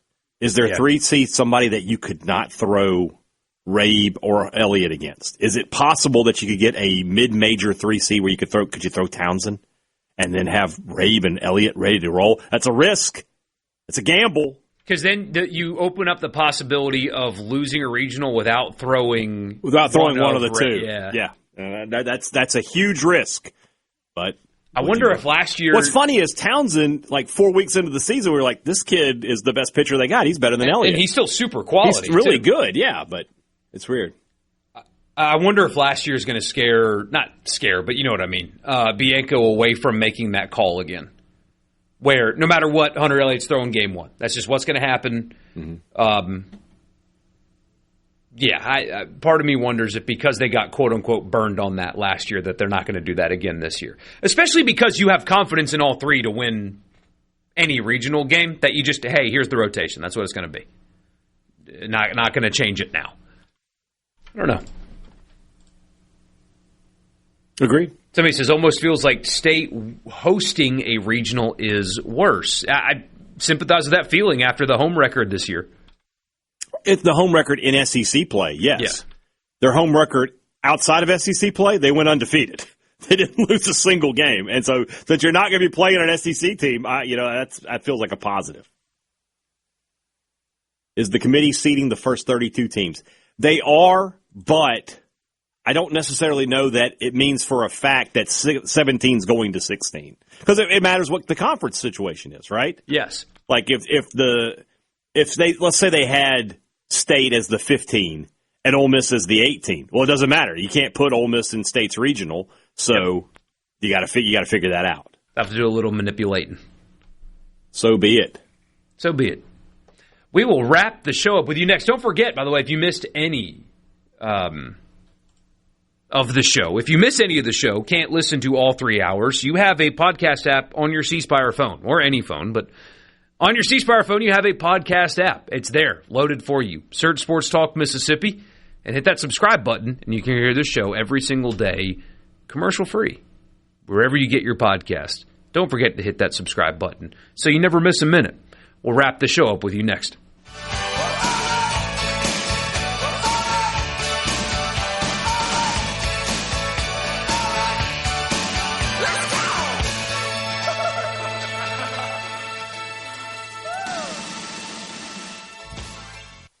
And the Venable Glass Sports Talk Mississippi. To the junction, in the Grove, and to the top. Sports Talk Mississippi on Super Talk Mississippi.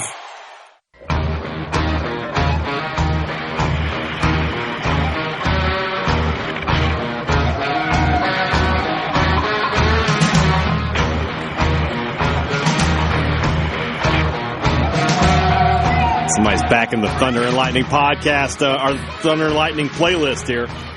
You don't own KISS? I've seen them live twice. How was it? You'll laugh, too, by the way. I saw them on the reunion tour in 1996 in the Superdome, which was awesome. I was a little disappointed because the 3 previous shows, Alice in Chains had opened for them, and they did not open for them in New Orleans. Who was it? It was a band called Sponge. Never heard of Sponge. Not Alice in Chains is all you need to know. Then I saw them on the farewell tour in 1999 at I don't remember what it was called then. It's the Smoothie King Center now. Awesome show. Fantastic. That was in 1999. That farewell tour went on for like 30 years. Yeah, it went through Ace Frehley, and Peter Criss leaving the band again. So it went on for quite a long time. But I've seen them twice live, and it was fantastic. So I kind of do own KISS for this network's purposes. Stat of the day via Alex Scarborough. Okay. Covers Alabama for 24/7 Sports. Since 2005, he found only 2 times when the result of the Iron Bowl would have caused a team to play its way into or out of a 24-team playoff field. Okay. And he says one of those examples is flawed. Doesn't explain why. Mm-hmm. 7 losers of the game. Mm-hmm. This is since 2005, though. Would have still been in? Would have still made the playoff after losing the Iron Bowl. You got to remember, Borkey, there's at least, I know there's 1, but there may be 2 times Alabama lost the Iron Bowl in this era and made the playoff anyway. Made a 14 playoff. Mm-hmm. So, yeah, that's not surprising at all. We were talking about it earlier. Mississippi State would have made the playoff 4 times under in this format. I know that at least 2 of those they lost the Egg Bowl. I know 14 would definitely be one, and then I don't know if the other team is 15 or 17, but they lost the Egg Bowl. So yeah, that is something that my guess is if we looked at Michigan and Ohio State, we'd find a similar trend. Maybe even more with that game because Auburn's had been Auburn has had some down years, whereas Michigan and Ohio State have been pretty consistent. Yeah, you're probably correct. I mean, but my guess is we can go through a lot of rivalry games to find out where, But again, that kind of goes back to what we've talked about where, yes, does it matter in terms of you getting into the playoff? Maybe, maybe not. Does it matter for Ole Miss's head coach, for Mississippi State's head coach, for Alabama's head coach, for Auburn's head coach, to be able to go to their booster meetings and deal with their fans and say, well, we were in the playoff last year. Yeah, but you lost to Auburn. You still got to win that game. You still got to win that game. That game still will always have meaning. Ryan Day, won a national title. And out of that, his fans were still like, that's great. Yeah. But next year you need to beat Michigan. So that's how that's going to go. Larry and Mize, I saw Van Halen back in the early 80s twice in the same weekend on a Friday and Sunday on the coast and in Jackson. That is awesome. Heck yeah. 2 shows in 3 days with Van Halen. That's pretty cool. And like real Van Halen, David Lee Roth and all that. Almost said it. If you're listening, I almost said it. We've gotten a few messages about this. I know our audience changes a lot in the 5 o'clock hour, people getting off of work and stuff like that. Yes, Kyle Busch very unexpectedly passed away today at the age of 41. Elite NASCAR driver, one of the greatest of all time possibly. Saw a video during the commercial break of him. He just won last week. And I don't remember the reporter's name on the broadcast that asked him, but the first thing he said was, you got to enjoy it because you never know when it's going to be your last one. Yeah, that's good. He said that 6 days ago. That's tough. Very little details about what happened. His family released a statement earlier today that he was hospitalized for a unexpected health issue. And that's it. So it's just horrible, horrible deal. But there's not much more that we can add other than that, with so few details. And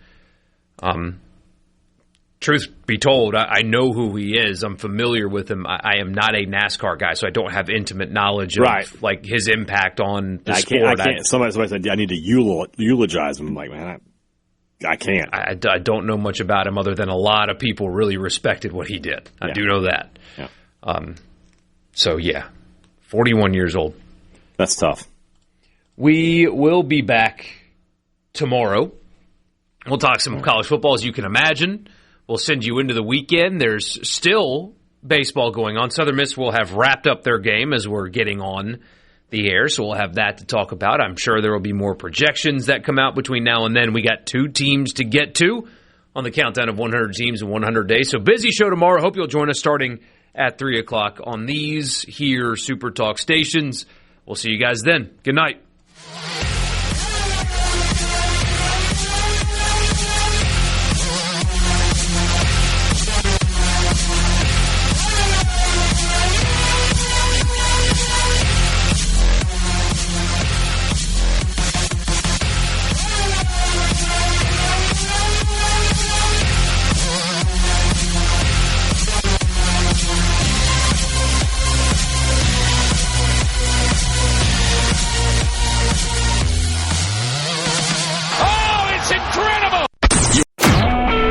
SuperTalk Mississippi Media Production.